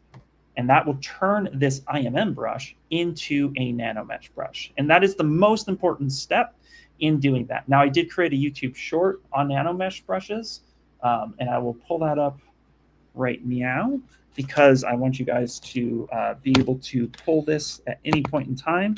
So let me go to YouTube real quick, and I'll pull that up for you guys because they did make, let's go, Maxon, a ZBrush, NanoMesh short. So I want you guys to have this when you are utilizing it. So something to keep in mind. And I do show it on this lightsaber, which is pretty cool. So if I come here and I just go ahead and paste that. Go ahead, there you go. Boom. That way you guys can have access to that short, which explains it pretty much what I'm going to be doing now, just in case you don't want to drag through the stream. So now I have my NanoMesh brush created. What I need to do is open up my tool menu, and I need to scroll down until I see NanoMesh. Here we go. Now, NanoMesh is a very big menu down here at the bottom. That's okay. What we're going to do is only focus on the things that we need to focus on. First thing to note is with a NanoMesh brush, all I need to do is drag an area and start dragging. And notice that it picked a polygon this time, right? That is what it picked, because that's what a NanoMesh brush gets defaulted to, which is perfect. So let's go ahead and pick a Phillips head, and let's go ahead and drag this out. And don't worry about the size right now. That doesn't matter. Don't even worry about the position right now. That doesn't matter. Wherever you want to put it, it's your model, your brush, that's the way you go for it. So here, I went ahead and selected that. Now it's all symmetrical, all of it. One thing to note is that if you drag and then rotate your pen, you're going to scale going up and down, and then you're going to rotate going side to side. It's so you kind of get that whole like a little vibe to it. Sorry, you kind of scale and rotate. Yeah, there you go. Well, it doesn't matter. It's all going to stay uniform. This is where NanoMesh is going to have a lot of power for you. So if I go back into the tool menu, into NanoMesh, you'll notice now that I have NanoMesh selected. And if I turn this on and off, it's going to go ahead and turn that off. This means that it's a preview. This is something that is really simple and easy enough for you to just turn on and off. It's not actual geometry at the time. And that's important because working with a preview saves actual like hardware. It saves hardware resources. So here I have NanoMesh turned on. That's great. I'm going to scrub down. First button I want to really point out is Edit Mesh. If I click Edit Mesh, right, I can come on down and it's going to give me an Edit Mesh window. And if I hit solo, and if I change any of the geometry here, if I edit this in any way, when I come back to unedit mesh, it's going to have those changes. So let me show you real quick, just for demonstration purposes. I'm going to first turn off the symmetry. I'm just going to quickly do a ZModeler thing. So I'm going to, no. Yes! All right, we crashed it, people. We crashed it. Boom. That's why you save. That's why you save. All right, I crashed it. Anyway, let's go back. Didn't like that for whatever reason. No big deal. Let's come back in here. Let's grab our IMM brush. Yes. Let's come up here. Let's go ahead and go to NanoMesh. There we go. We're going to turn on our wireframe. I'm going to test something real quick. So welcome to my world. I actually do, when we do testing and stuff like that, this happens a lot. So sometimes I try to repeat my actions. Go to Tool, go to NanoMesh, boom. And I'm going to go to Edit Mesh, going to hit solo for a second. Now I'm going to grab the ZModeler brush. So I'm going to go to all, scrub on down to ZModeler. There we go. Awesome Blossom. And then here, turn off our symmetry. And what I wanted to do was just quickly just edit this mesh just so you can see that if I were to come through here, let's just go QMesh all, boom. If I edit that, right, and then I come back here and I turn that off, you'll notice that that edit took place the entire time. And of course, you can Control Z that if you would like. So that's where Edit Mesh really comes into play, which is super, super awesome. Yeah, routine, exactly. All right, so Edit Mesh, everything else here, show instance, right? I can show or I can hide what is being created. I can also hide or showcase the placement of that object. This is sometimes useful. Think environments or think temporary areas. Maybe you have to populate the same statue across your whole scene in different locations. You can literally just put flat planes in those areas and then nanomesh to those planes, and then you can hide the placement and only show the statue. So those are little reasons for that as well. So you can create a whole scene. Let's say you want to create a bunch of grass. You can actually have a whole thing of grass on a single plane, and then you can adjust, and then you don't have to show that plane anymore. You can hide the plane, and the grass is just an instance that is being shown instead of actual geometry. So I want you to kind of think of that a little bit more. Let's go ahead and hit save before we go too far. And then let's let my screensaver kick in, and then that kicks me out of this one more time. This is cool. Yes, this is very technical difficulties. All right, one more time. How's everybody doing while I come through and there we go. Boom. All right, there we go. There's a screensaver on my laptop and it likes to kick off from time to time. Okay, so with the IMM, with the NanoMesh here, you could show the instance, or you could show the placement, or you can show both. In this case, we don't want to get rid of the instance or the placement, but just know those options exist. And then I'm going to let you just ignore these buttons here. Okay. Now, prop, fit, fill, they kind of say what they are. We're going to ignore those for now, because the thing that I really want you guys to focus on is the fact that we can adjust the scale of this, which is really nice. We can also affect the rotation of this. And so if you pick a rotation, we can do X, Y, right? You could type in whatever you need this to be. You can rotate on the X, Y, and the Z axis. So I didn't mean to do that. So here we can come through and start doing rotation. And if you do a rotation of any kind, like in this case, we're doing the Z rotation. So we'd say like 250, boom, or 180. That's all you could do. 180 in one direction, a full 360, right? Whatever area you do, now notice that you have a Z rotation variation. And what that will allow me to do is now I can adjust this line. And now all the bolts start looking like they're turned a little bit differently the more I adjust that. So if I come in here and say like, all right, I want a slight variation on the rotation, and I want a nice big rotation on the variation. Let's actually go this way. Now all of the bolts themselves look a little bit different, okay?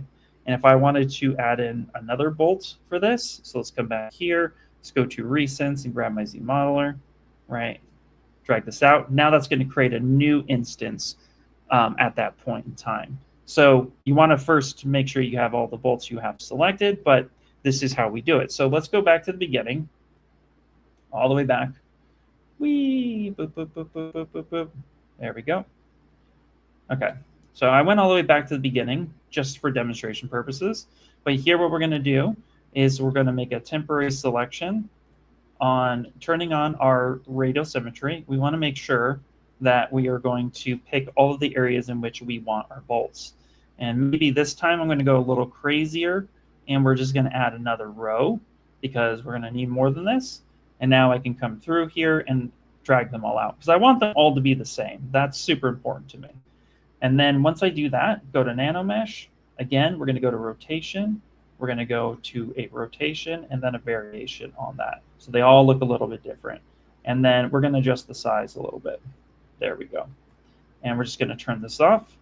And now we have our handle with all of the different bolts that we wanted to.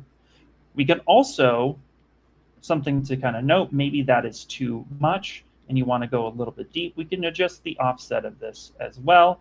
And we can adjust how deep we want something or, you know, whatnot. So let's pick the right one. There we go. We want Z depth.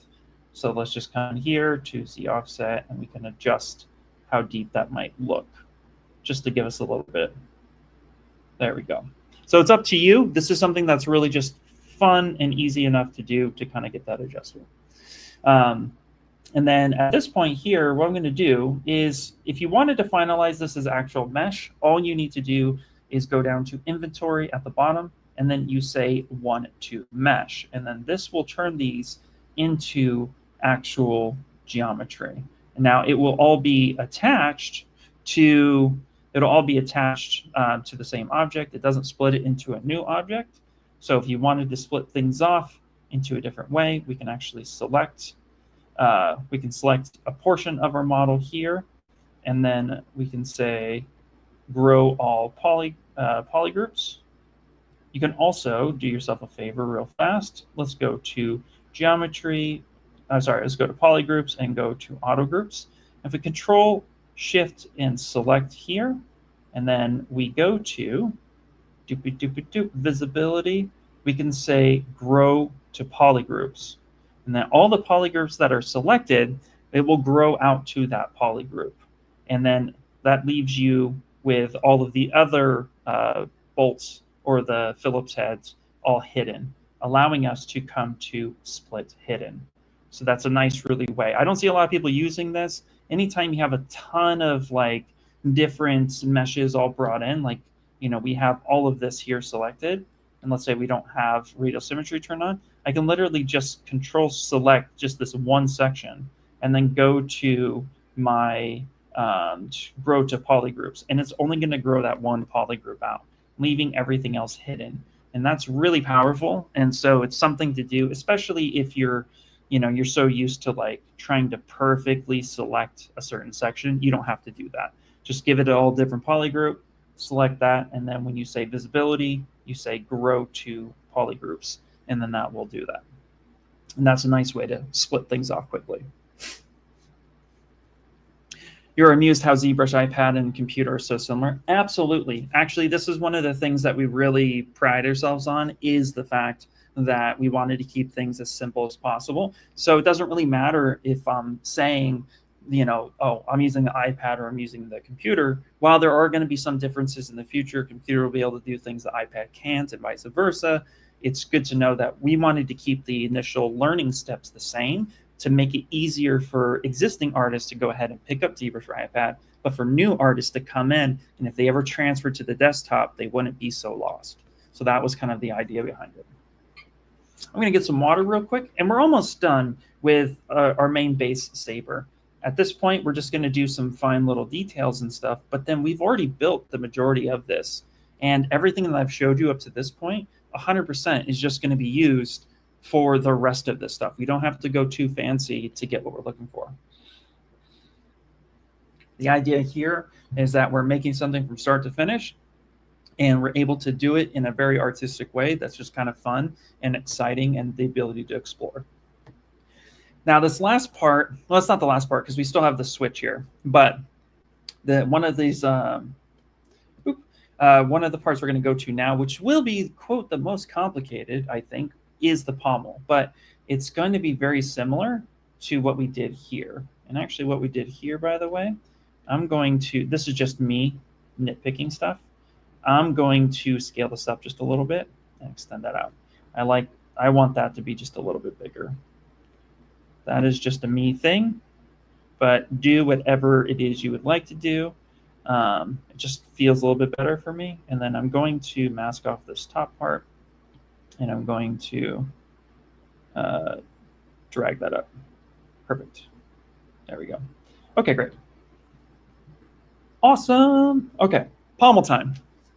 Pommel, pommel, pommel.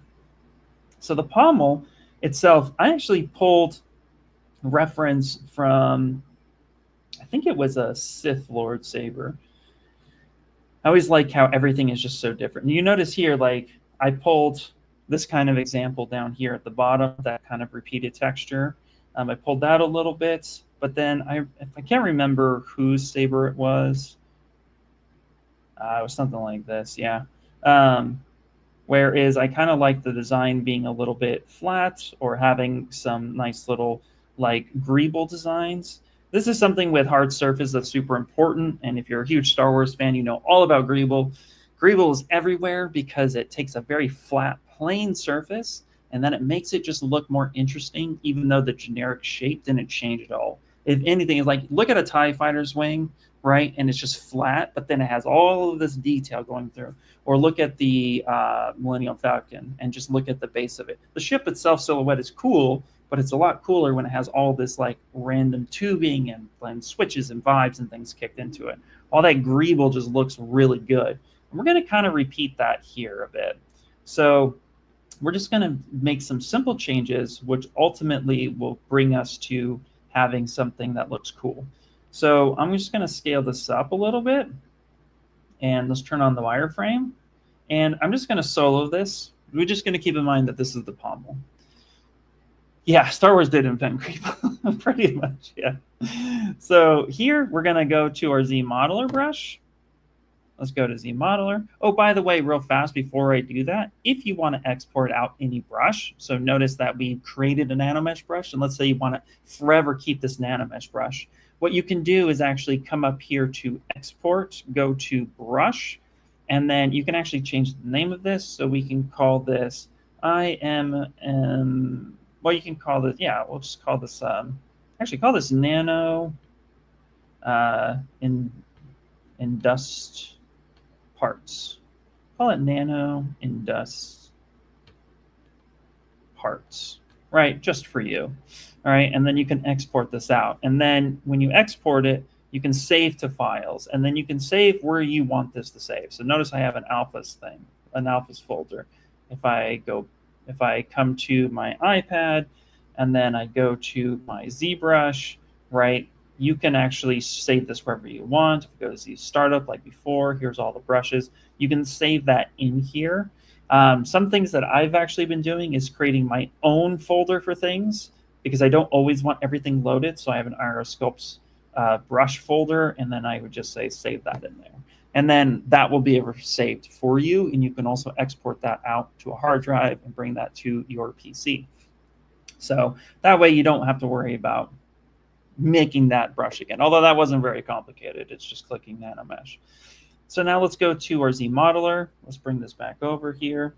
And then from here, we're just going to create some simple edge loops. So the edge loops I want to create, I'm going to long press this guy and go to Stream Multi. And I'm just going to give it a little bit of edge loop support here and here. And then we're going to go ahead and give it some here. Now, this is just random. I'm not really picking anything that's super useful. I forgot. Every time, that's my fault. The screensaver, I apologize. 1 second.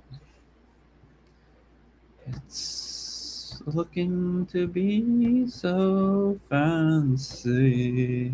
Whee! There we go. Yeah. I have to try to remember to come over here and hit this button.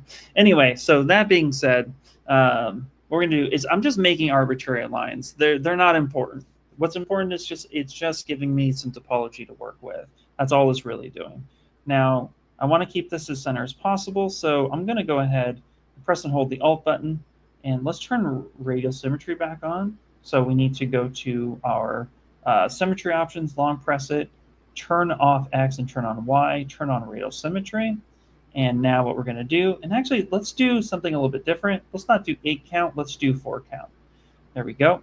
And the reason why I want to do that is because I want to create just some areas of interest. Say something like this. Yeah, that should be pretty cool. Maybe something like this. You can deselect a few, maybe deselect here, maybe select, whoops, maybe alt select here. Just trying to keep it even so it matches the vibe of everything. That looks pretty cool. Actually, let's do this one more time. Let's just go around and select this guy like that. There you go. Just areas of interest that look kind of appealing.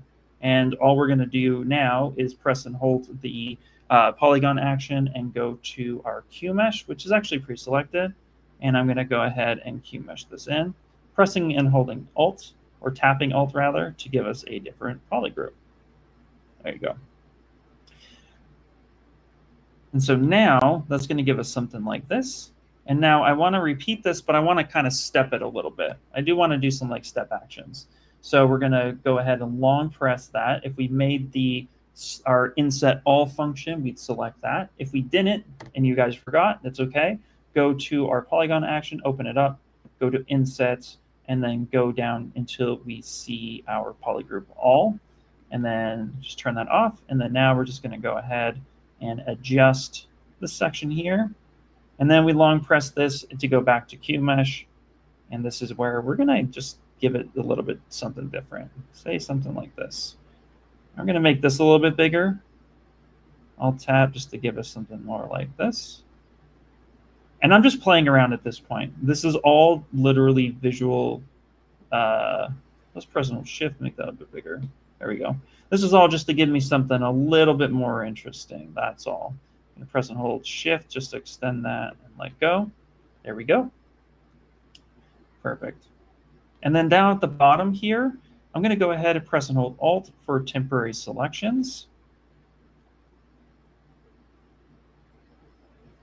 There we go. And the temporary selections allows me to, again, kind of QMesh things. Now, what I'm going to do here, actually, let's not do that. Let's back up for a second. I just kind of want a lip. I just want a little bit of something different. So press and hold Alt. Again, we're just experimenting at this point. So we're just going to come through, say something like this. There we go. Let's do this on the inside as well. Let's do this like that. Drag this out, press and hold Alt, and do something like this. This is just some visual interest at this point. There we go. If we turn off the wireframe, how does that look? Looks pretty cool. Now, something I haven't really talked about yet, which is what happens if we subdivide this. I mean, we mentioned subdivision a little bit with creases and so forth, but at this time, we're keeping everything super low poly, which is kind of what we want. But at this point, right, let's go ahead and readjust this just a bit. If we were to try to subdivide this, this is where, especially a design like this, might give you some interesting effects. And that's a little too round and so forth. So let's turn the wireframe back on and let's take a look at this. So at this point, I do want to be able to add in some control. And this is where edge loop fall off, like I talked about earlier, using creases and using edge loops, is really up to you on how you want to support the design. I am a sucker of habits, and I really like just being able to come in and add a few of my own on some of these things. So say something like this, and something like this. And this is all going to be for me. You know, this is just something I'm like, oh, this would be kind of cool. What's really fun is I'm actually going to delete this line here and give me something a little bit more like the bottom of a jar, and say something like this as well. I'm going to add in another edge loop and just delete this one. Again, this is just for, you know, because I think it's going to look cool. And I'm going to add some edge loops here. Now we could use creasing for this, but if I were to go ahead and turn on geometry and dynamic subdivision. All right, it says my UVs are out of bounds, but that's okay. We can ignore that. It's out of bounds because the cylinder starts with a UV, and we now manipulated this way too much. So now here you can see, oh, I kind of like how this is falling off. The rest of this is still kind of nice and soft. But this is where what we can do is we can actually go ahead and use polygroups to our advantage to get a little bit more control with this. So let's open up our tool menu, and let's go to polygroups, and then let's go to group by normals.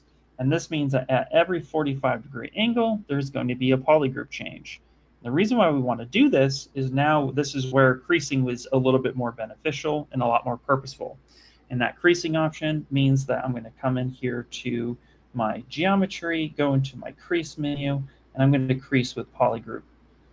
And then from here, this is where I'm going to say, okay, the tolerance is at least a 45-degree angle for most of this stuff, but I'm going to adjust this down to subdivision level 3.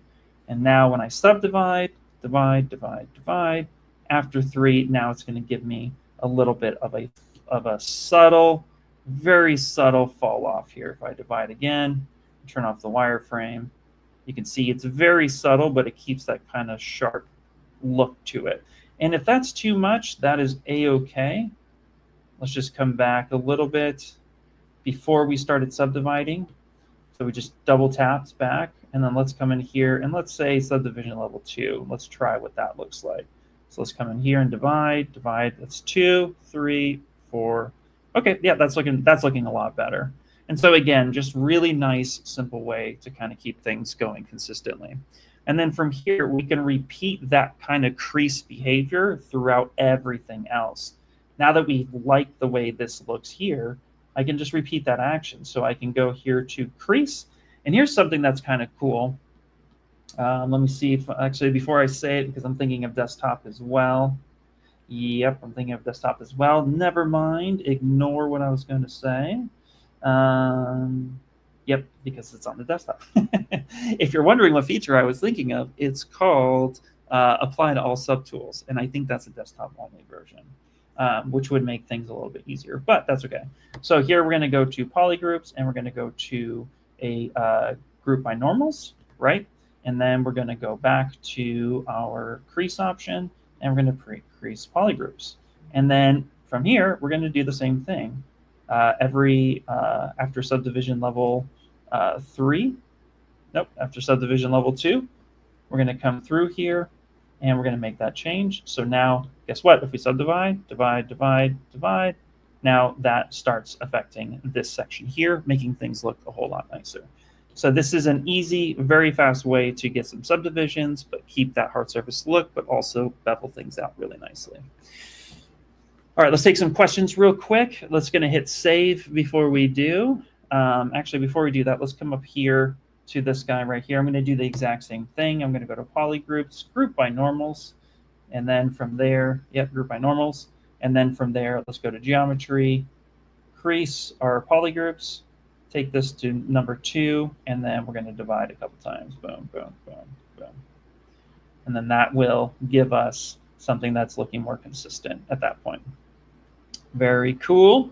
All right, now we're going to look at some questions instead of nitpicking everything. All right, let's see. How do you import brushes and alphas in my ZBrush indefinitely? I kind of showed that, but I can show it again real quick. So whatever, grab a hard drive, something like on the new iPads, it's Type-C connection. So grab a hard drive or a USB that can plug in, or get an adapter to your iPad and plug them in that way. Or you can just, set up like a Dropbox, a Google Drive, dump everything in there, and then you can just directly download. Or if you're on Apple to Apple, you can just literally airdrop yourself stuff, which is really nice. Once you have it on a system that your iPad can recognize, i.e. a hard drive, all you need to do is go to import and import the brushes by going to brush and select file size and find out where that's at. That will import it into ZBrush. But to permanently put things into a folder, what you want to do is go to your Files app and then go to ZBrush. You want to take whatever it was that you need to, so maybe copy. So you copy, let's say this noise, for example, or actually let's not do that. Let's do this. Let's go to brushes. Let's go ahead to my stitch brush that I created, and I'm going to copy the stitch brush. Okay, and you can copy multiple things. You can come up here to select. Once it shows me my stuff, there you go, please. There you go. You can go to select here, and you can select multiple things, and then you can come on down to more, and you can copy those 2 items. Then you want to back up, go into ZBrush, go into Z Startup, go into Brush Presets, and then from here, just long press anywhere until you see paste, and then paste that. Then you're going to want to restart the app, and then the brushes will be recognized. Great question. Sadly, you have to jump off now, but we'll catch the rest on replay. Thanks for the tutorial, Ian. Really appreciate it. Thank you. No, thank you so much, ATD Films. Have fun. Enjoy the rest of your day/evening. There you go. And so that's how you would do that. To export's the same thing. If you want to export something, come up here to export, pick the brush you want to export, whatever it is you want to do. You can also export, again, it's not just brushes. You can do alphas. Alphas is the same way as what I just showed you.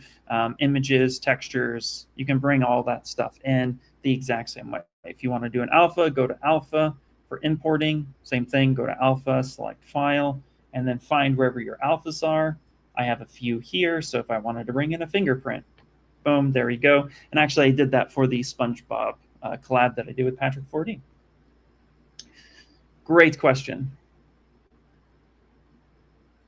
Is it possible to organize the brushes added into like folders or anything? I did try to do that, and I found that not everything was read. So I did have things into folders originally, but I found that not everything gets read. So unfortunately, no, it doesn't seem at this time, but I will look into that further. But the ones that I do have in the folder, like please, like these dragon scales, let me see, they're in folders. Let's just figure that out now. So if I come here and I go to what were the names of these? That's important. LC standard. So if I come in here and I go to L, yeah, so you notice that the LC standard is not there for whatever reason. So it's not recognizing brushes at this time, but that could be something that we look at in the future. Great question. What I'd say is just organize by name. That's a really easy way to do it. So, for example, all of Shane Olson's brushes, the 3D Character Workshop brushes that I've used ever since 2019 when I first joined his course. They're easy to find because it just identifies by name. But that's a great thing, and I will note that down.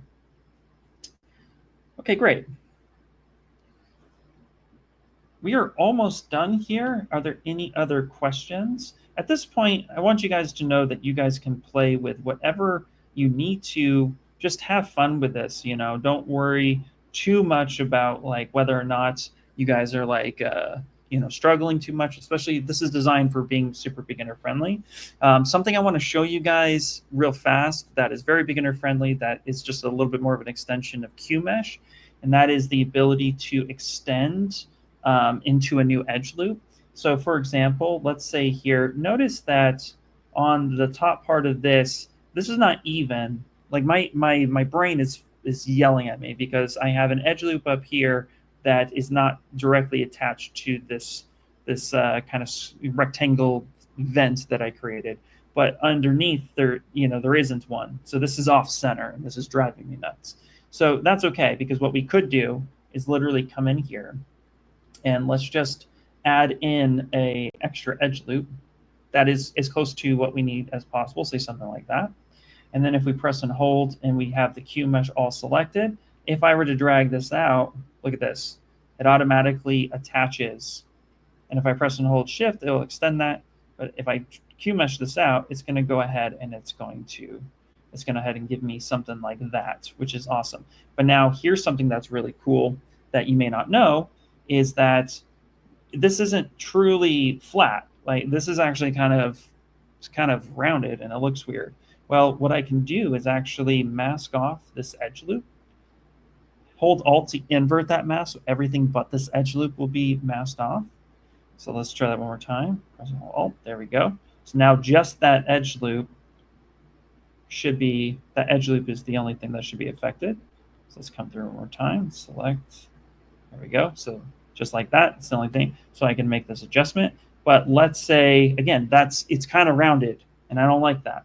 So what I can do is I can flatten this. So with everything but this edge loop masked off, what I can do is I can press and hold Control Shift and I can go to Clip Curve. And what Clip Curve can do for me is if I drag it out to where the shadow side is facing the area I want to clip, and if I go ahead and just kind of press and hold the space bar and set that where I need to, press and hold Shift to make that straight, it will clip that. It will clip that straight for me, and that's because there we go. I let go of Shift when I didn't mean to. So one more time, I'm going to rotate it sideways. It's just easier for me to control it. So I'm going to press and hold Control Shift, use my clip curve, place this where I want, let go, and that will re-straighten that area and clipping everything back. And because it's just the one edge loop that's getting clipped back, there's no like collapsed or overlapping geometry. But that will in turn then allow me to make this so that now those are all very, very similar. And then from here, what I can do is go back to my polygroups, right? And then I can just go ahead and say group by normals, making that the same polygroup. That's one way to do it. Another way to do making another polygroup is literally to come in here to press and hold Alt to make a temporary selection set. There we go. Press Alt to make a temporary selection set. And then if I drag that up and then, sorry, let's do it from this side. Come Alt here, temporary selection set, come on down, press and hold Shift. Now, as I'm holding Shift, everything is turning into that polygroup. This will take a little bit of time, but it's a fun little trick if you need to do a little bit. So press and hold Alt, create a temporary selection set. There we go. One more time. Press and hold Alt, create a temporary selection set. Let go of Alt, press and hold Shift, and just drag. And that will do that. So that's a nice little gem. Or we can just do group by normals, and then from here, we can just quickly go to our geometry, go to Crease, uncrease everything, and recrease only the polygroups. And then that will also just do us a nice solid favor. And now from here, it looks a lot more even, giving me more of what I wanted. Awesome.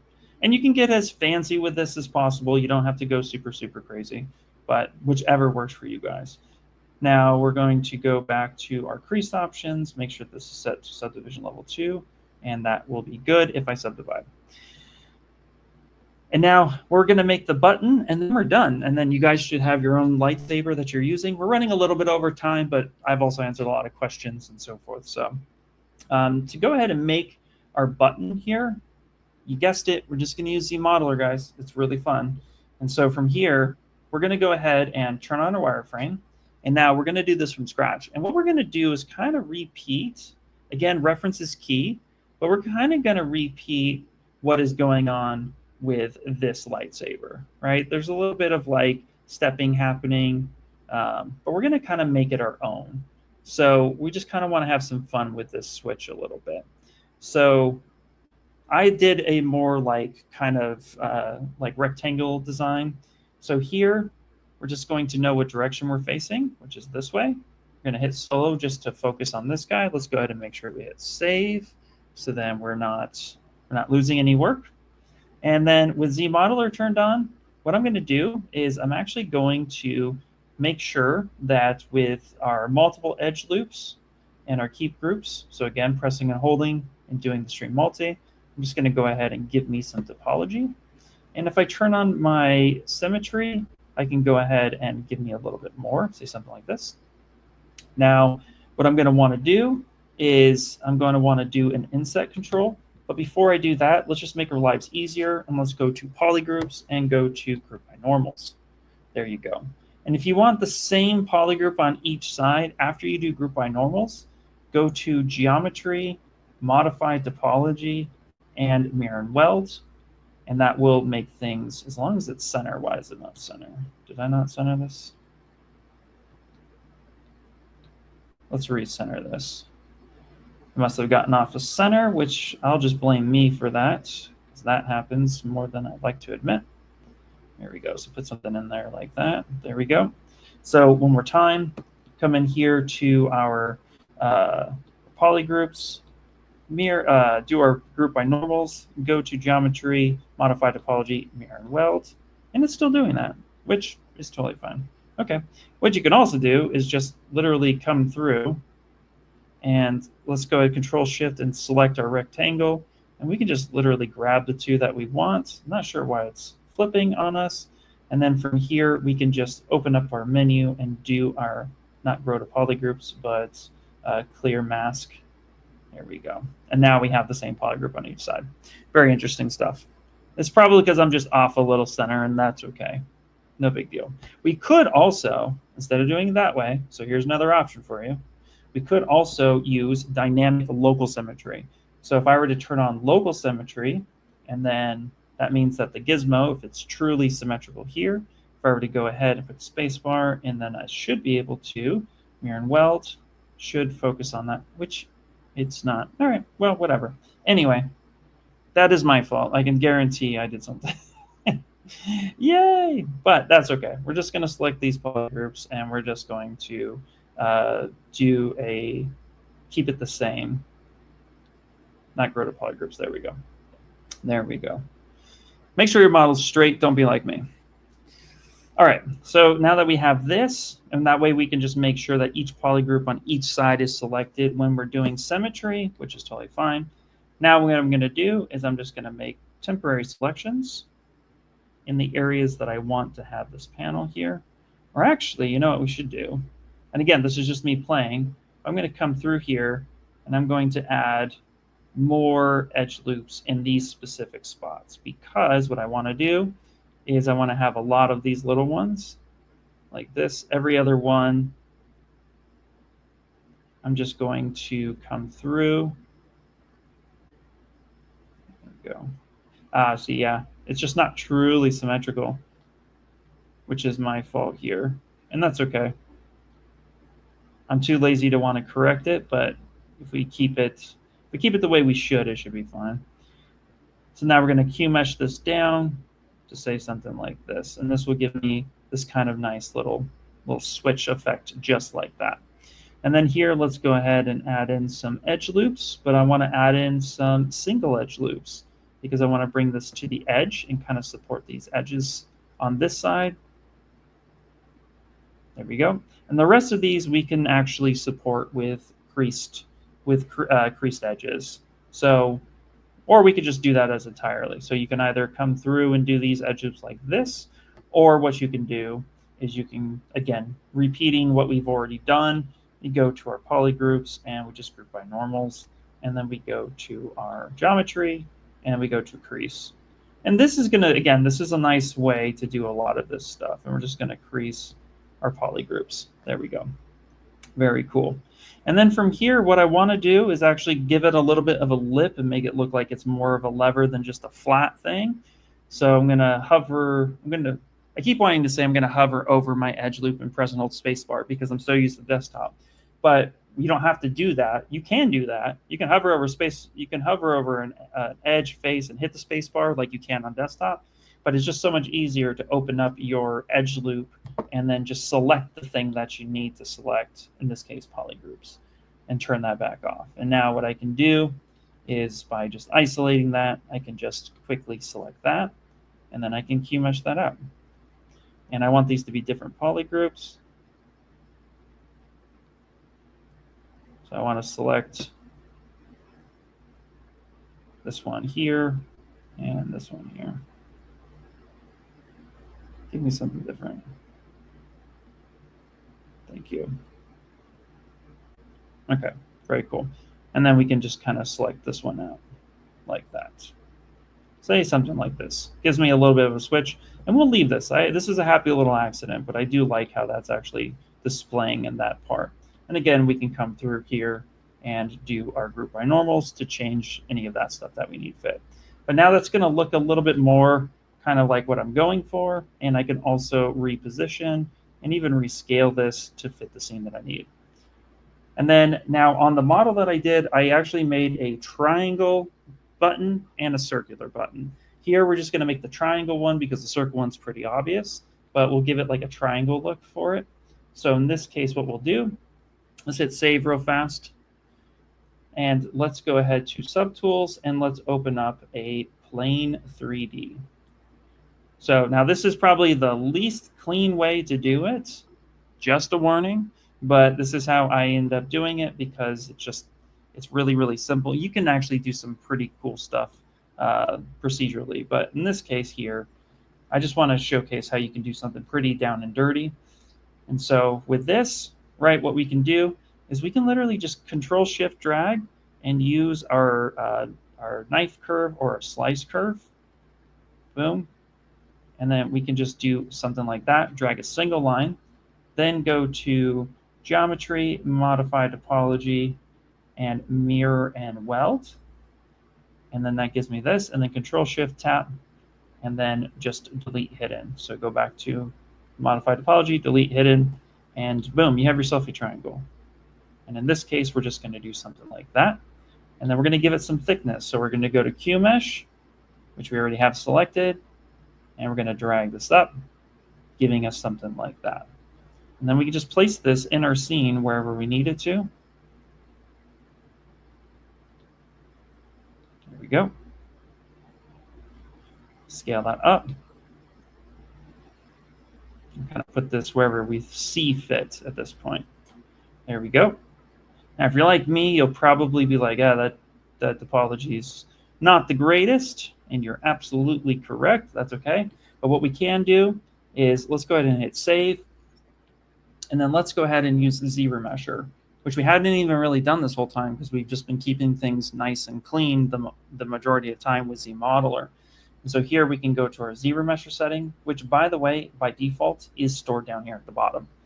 But what I want to do is I want to give myself some success. So I want to go to Polygroups. I want to go to Group by Normals, give me something a little bit different. There we go. We're going to turn on our symmetry, make sure that symmetry is turned on because we're going to want to keep things symmetrical. It is a bit of a triangle. And actually, you can do yourselves a favor here too, and you can just divide. We can turn off the smooth option. It's usually by default turned on, but we can turn that off. Divide once or twice, delete it, just to give ourselves some extra topology. And then from here, go to ZRemesher, and then at this point, it's like 14,000 or 14,000 vertices. It's not super crazy. So five being 5,000 should be plenty. Let's go to ZRemesher options. We want to keep our groups, but we want to turn that down. And then we want to keep adapt on, but we're going to keep adapt down to 0 or at least a 1. And then we can say detect edges. We can also say keep creases, but pick one. In this case, we did creases, so we can say keep our creases. And now we can come through here and hit ZRemesher. And we just totally broke it. Why did we break it? We broke it because, it's not truly centered for whatever reason. And that is fine. That's always fun to deal with. So what we can do is implement stager. So if we go to geometry, stager, let's target this our home stage, and then let's send this back home. Zoom out and find, there we go. You can also just hit this little frame mesh icon, and let's keep this center, and then let's call this our target stage so I can switch back and forth. Stager is also on the desktop, which is great. So let's do that. Let's try this one more time. Sorry, that keeps happening. That's my fault. That's one thing I'm going to complain to Apple. Be like, hey, your screensaver keeps kicking me. All right, there we go. I have to remember to do this. Okay, so because of that, let's try this one more time. Let's go to ZRemesher, and then let's go ZRemesh. And that broke again. How did that break? Okay, that did break, and that's a little weird. So I'm going to troubleshoot time. So I don't like to deviate. I don't like to shy away from these moments. Nothing is perfect, and at this point, it's like it's giving me complications. It's yelling at me, telling me, "Hey, this is like the ZRemesher isn't working." Whether or not I'm truly center, or if there's another issue I'm not seeing, either way, now I want to troubleshoot this, and I do like to showcase this stuff. So there's another way to ZRemesh to get what we're looking for. So because it's not a stager problem, I'm going to switch this back and shut down the actual stage areas, and let's focus in on this. So what we can do is open up the Gizmo. There we go. And let's turn on Gizmo, and let's make sure that this is truly center. So let's turn off symmetry, and let's recenter this to the center of that subtool. There we go. And let's not complicate things. Let's turn off keep creases for now. We could also we can start by giving it more topology. So let's start with 10, is ZRemesher, and see what results that we get. Okay, so that's a lot better. So 5 wasn't good enough to hold this shape like I originally thought, which is totally fine. So that's something to note right out the gate was, did I have enough topology? Probably not. And that's one of the reasons why that was breaking. Okay, so we diagnosed that problem. Second problem here is, well, I want to do detect edges. Now 10,000 worked, so I'm going to say half, which should give me about 5,000. Or actually, let's go back in. Let's go into 10. Let's just hit ZRemesher, this time with detect edges. Yeah, that's looking a lot better. Okay, great. Now that that's there, let's go half, and let's hit retry. That's looking better. Retry again. That's looking better. There we go. Okay, so at the end of the day, it's just the original settings ZRemesher did not like, and that's totally fine. That is one way that we can do ZRemesher and kind of troubleshoot what is happening. Second thing we can do, let's go back to the beginning. I'm going to Control Tab. Second thing we can do is actually turn on the Gizmo, make sure it's center, open up the Gizmo, and do Remesh by ZRemesher. What this will do is this will cage, in a sense, it will cage the position of this. And now here we have target polygon actions. So actually, I can actually drag the slider up and say how many polygons do I want to try to have. And then I can remesh this as low or as high as I want. And it will isolate to this model specifically. So then this was the other way that I can go ahead and do this. And just by dragging this slider, I now can be like, oh, look, and actually that's a lot cleaner. That works out really well for me. And so just doing the, going to the menu here and going to Remesh by ZRemesher, really, now it's in place and it really worked off of that one object. So making sure your Gizmo was right there in the center, that helped. Then I can hit accept and boom, done. We're ZRemeshed. Easy enough. It's clean enough for what I'm going for, and I can reshape things as needed. So that is the other way, and that's the other way I recommend trying when you come against those issues. This is a very eventful sculpt session. Yeah, we're going ham on this one. Is that little vert edge face selector a custom pop-up? Yes, great question. So this little vert selector right here, when I pop this up, this is exclusive to ZModeler. This is the biggest change. As soon as I pick a different brush, it goes away because you no longer need that one section until I pick ZModeler again. If I go back to recents and then hit my ZModeler, or I come down here to the bottom where I have it stored, now it pops up again. Originally, it's off over here on the left-hand side, but if I long press and move that over, now it's just floating wherever I need. And if I don't need it, if I pick another brush, it just disappears. And if I do need it and re-grab that brush, then it reappears. Okay, great. So now with this button here, what I'm going to do is I'm just going to keep my life simple, okay? And I'm just going to control drag. Actually, no, let's make it even easier. Let's go to our Subtool menu. We're going to rename this. We're going to call this button because we're original. And that's how we do things. And then I'm going to long press and duplicate this. There we go. And I'm just going to bring that out, scale that down, and fit this to the scene the rest of the way. There we go. Say something like that. Okay, looking beautiful. Now if I want this to look more like an actual button on the inside, right, then what I could do here, let's just do ourselves a solid. I'm going to scale this down just a little bit as if it's going to be providing me with a little bit of extra space. Solo this out. And then I'm going to go to my ZModeler, and we're going to do QMesh, right? And now at this point, what I'm going to do is I'm going to first select this top part and this bottom part like this. So then I have all this selected here. And I'm just going to go ahead and say just group by group and clear my mask. With the stuff that's hidden, it will actually keep those other polygroups the same polygroup, and it'll just affect these. And that was the fast way. So then I can just come in here and just QMesh this a couple times like this. And then I can QMesh this up. Right? So now that gives me a little bit more of like a space in there, especially when I render that. If I hit DPR, now it looks like there's some separation, and it's a really great way to make things look pretty good. There we go. And here, let's just do, perfect. Divide that a few times. Here on this one, we're going to go through. We're pretty much done. That's pretty much the Saber tutorial here. The rest is just going to be you guys picking up whatever you need to. But this little guy right here, what I want to do is I just want to give it a little TLC. So everything we've learned up to this point, now we can start tweaking and fine-tuning things. So maybe at this point, I want to come in here, long press this guy, and I want to say, you know what, let's create like a little bit of some interest. So I'm going to long press, give me a different poly group. All right, and then make sure my QMesh is pushed in. There we go, tapping that just a little bit.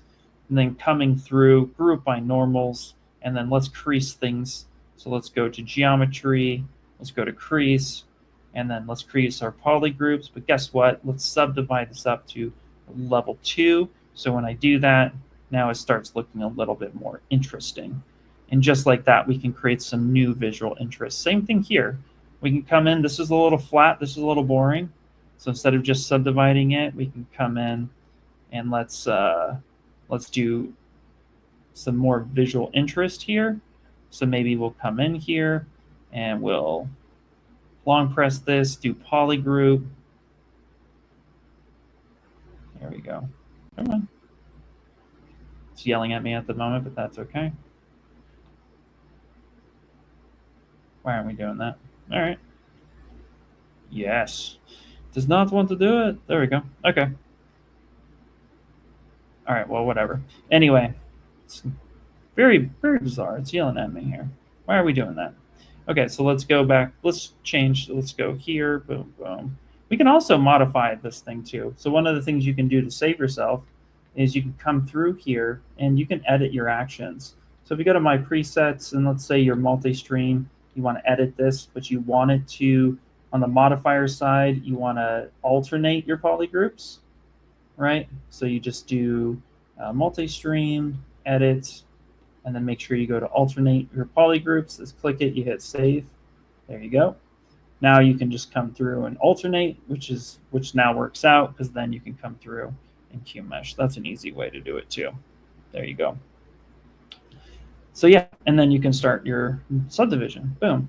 So ways you can make interesting changes really, really quickly and kind of exaggerate all the stuff that you need it to be. Now, one thing I'm going to note right here is that I did try to duplicate this, but it is subdivided.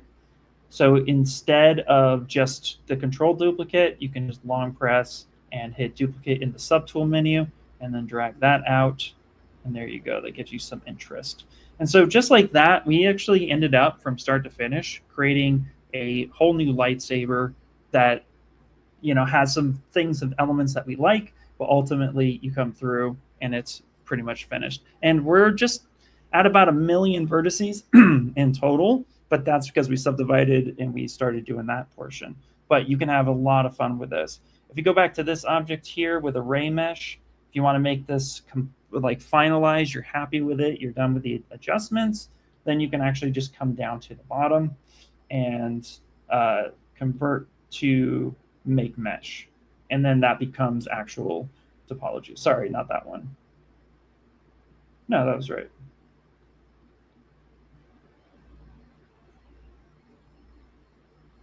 Wait, hold on. Why did I just confuse this? Here, hold on, turn that off, turn that on. Why is that not doing that? Oh, is it because no, wait. Hold on a second. And confuse themselves. Yeah, go to make mesh.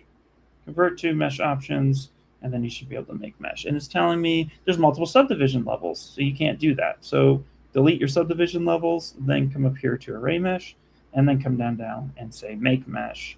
Now it has an extrusion for it. This is a really cool little thing most people don't know about. It's actually extruding those polygroups when I said, you know, as by default, it's set to extrude. You just turn extrude off and say make mesh, and then it turns around and doesn't connect them all together. I had subdivision levels, and that's why it was telling me that it couldn't make to mesh, because it was trying to extrude things and it couldn't do it, and subdivisions just isn't supported. So that's how you would do that. So one more time, going back, you want to go to convert mesh down at the bottom, make sure you don't have subdivisions, convert mesh, make sure extrude is turned off, and then say make mesh. And again, make sure you don't have subdivisions. And that is how you can make that into one mesh. There you go. And we'll hit frame. And this is ultimately how we can go through and make our lightsaber. You can also color it if you would like to make things have different materials. You can open up your different materials and say like, well, here's a metal material, and you alt tab and you can say what gets metal. You can also say what gets color. So if we come in here to the color tab, kind of get maybe like an orangish color, an orangey color, something like that. Then you can turn on your, let's grab just a paintbrush down here at the bottom. Make sure just make sure RGB or mRGB is turned on if you want to do both material and color. Click this guy and then say fill object. And then now if I change the color to something else, maybe you want to make this one have like a little bit more of a white color to it, then you can just go ahead and say, yeah, make it a little bit more white. And then you can just fill that. And you can go through and color stuff. So I actually like things to be, so let's color this real quick. So let's come in here, grab like a darker color. Again, we can turn on our wireframe so we know what we're affecting, because that's going to be super important. You can also open up your color and click your picker. Click that picker one time and then select the color. And then that will also allow you to fill that color. So you can come through and do this multiple times. Boom. Press Alt, move that over there, and hit fill color. So you could do something like that. Alt tab and fill color, whichever you'd like to do. And then again, if you need a different color, you can select that color, or you can switch and find a new color. Something a little bit blue, maybe a little bit darker. There you go. So whichever works for you, then Alt tab and then fill that color all the way through until you get something that you like. There we go. Fill that one. I want to pick that one. Alt tap that guy, come through, fill that color. So there you go. Something like that, and then you just hit save. A lightsaber is your blender, John. Yeah, I guess so. Yeah, probably, absolutely. Can you work with 10 million poly on iPad? Absolutely, yes. You absolutely can. Hey, Nans, how you doing? Very cool, guys. Well, so this is, first off, again, if you guys made it all the way to the end and you hung out with me, congratulations. I appreciate you guys hanging out with me and going through this. This tutorial will be living online for as long as humanly possible, aka hopefully forever. So it will be there, but we really wanted to make a getting started like project for ZBrush for iPad, especially since it's been highly requested. So appreciate you all hanging in there and going with me and, you know, enjoying the process as much as I did, hopefully. So with that being said, do we have any final questions before we wrap up the stream?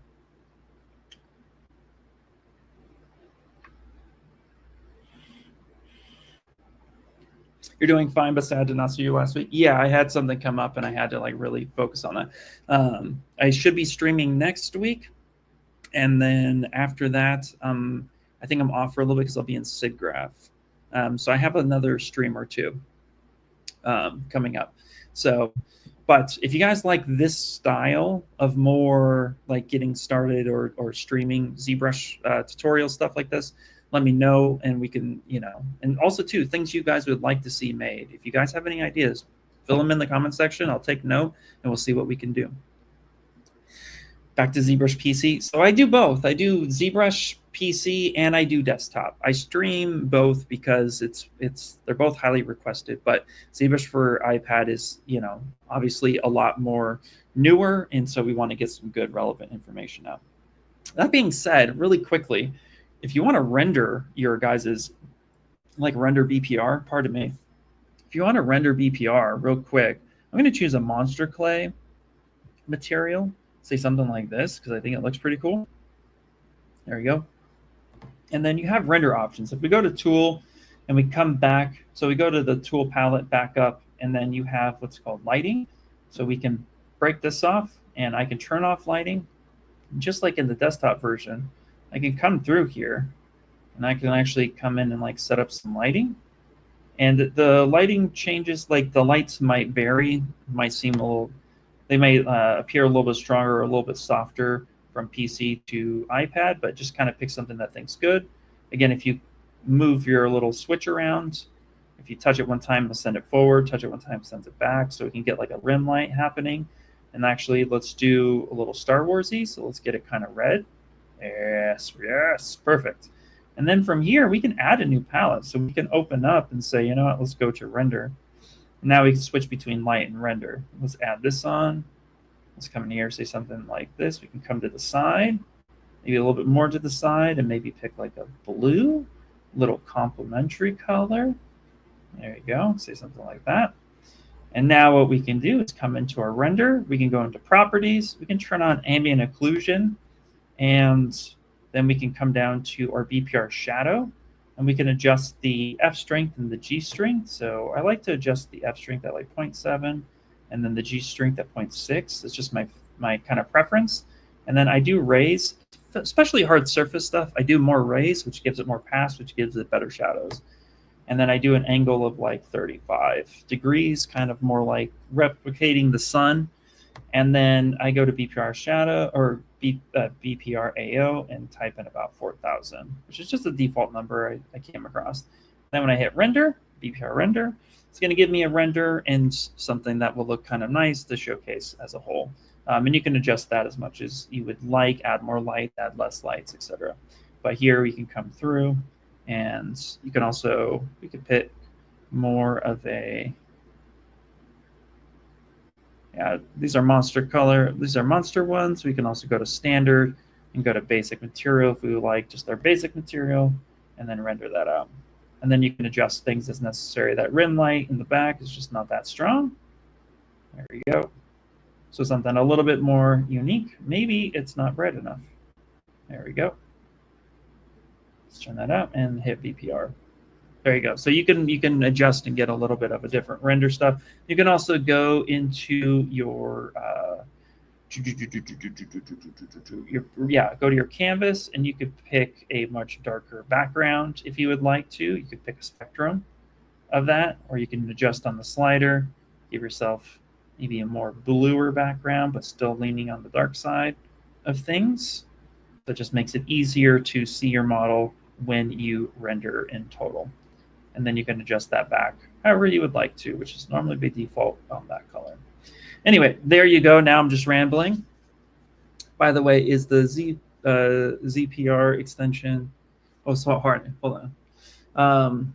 There's a few things. Let me go back up for a second. Please show how to cleanly do 3D scans. Ooh, 3D scans. Okay, yeah, we can do something like that. I like that. You are so welcome, Chris, for this tutorial. I guess it's good to play on iPad to prepare for Substance Blender, etc. to work from coffee. And you said that 10 million would be okay. Yeah, you can get, depending on your iPad, this iPad in total, I can get like 90 million vertices per subtool. Now, that's a lot, but you can do that, you know. I've gone as high as 80 million on a single project, and it handles it just fine. Let's see. By the way, is it ZPR extension? So you can get ZTL or ZPR extension. So if you come up here to the top and you go to your file size or your file/IO, come down here to save options, you have Z project or Z tools. If you have a Z project, then it's going to be bigger file, but you can change it. By default, I believe it's set to Z project. I sometimes will switch to Z tool, but it's up to you. Whichever works. And then you can also adjust, enable your how you save your undo history, or if you want to skip that, if you want to optimize, if you want to delete any quick save files, that's all accessible here. I also turn off quick save personally because I save enough on myself, but it's just habit. I'm not a big quick save user, but that's how it can be accessed there. On site, yep. Not a problem. When will I get a Wacom Style pencil for the iPad? Get the true ZBrush experience. That's funny. I like that. I may have to see what kind of sleeves are available. There you go. Is there plans to make remotes for the iPad to program hotkeys, etc.? So we encourage anybody who makes third-party hotkeys devices to actually support ZBrush. So I want to say there's a couple out there that people have used. I forget what their name is, so I apologize, but there are a few out there that people have used, and I've been interested in testing as well. So if I come across anything of note, I will point you in that direction. All right, well, that is going to wrap it up for today's stream. Thank you, everybody who came and hung out. And also, if you followed along, please do us a favor and just tag us on our social medias. You could tag me directly, IR Scopes. You could find me on everything at that point, or you could tag Maxon, ZBrush, or Maxon. And please, I would love to see what you guys create. It's super awesome. If you guys have not already, do yourselves a favor, and if you go to the bottom of the stream, there is a downloadable file. You guys can download the first lightsaber that I built to kind of see what the project looks like. You can play with it, you can animate it, and if you do, tag me. That would be super cool. And don't forget, too, guys, that we do on our website, maxon.net, we do have learning via Centiversity, which is where you can go ahead and you can find the ZBrush for iPad tutorials on your computer. You can also find it on the iPad directly under the tutorials. But you have anything you need, not just ZBrush stuff, but also Cinema 4D stuff. Also, if you scroll over a couple times, you'll see there's a Getting Started with ZBrush Desktop. So that's super important, and that was really amazing. So definitely doing that. And then, too, if you're a student, a teacher, or such, you actually have access to our educational program, which allows you to get it for super, super cheap, which gives you all the tools that you need. So let's say you're a student, you come into this link, and then you click here, and then you could see per US, this is US pricing. We actually go through a validated process, and then that gets you here. I'm going to share all the links for this right now. Let me just load this up here. I'll copy this for you guys, and then let me post this for you all. But all the links, including the download files, are there. And then, of course, too, we're on YouTube, so please make sure to go ahead and follow and hit the bell notification, because not only do we do live streams, there's a lot of artists that do live streams, but also we have a bunch of YouTube shorts coming out for iPad to kind of help teach what's going on, since iPad is the newest one. There's also an entire series of Ask ZBrush for the desktop version, which we are planning on rekindling soon to open that up for more questions.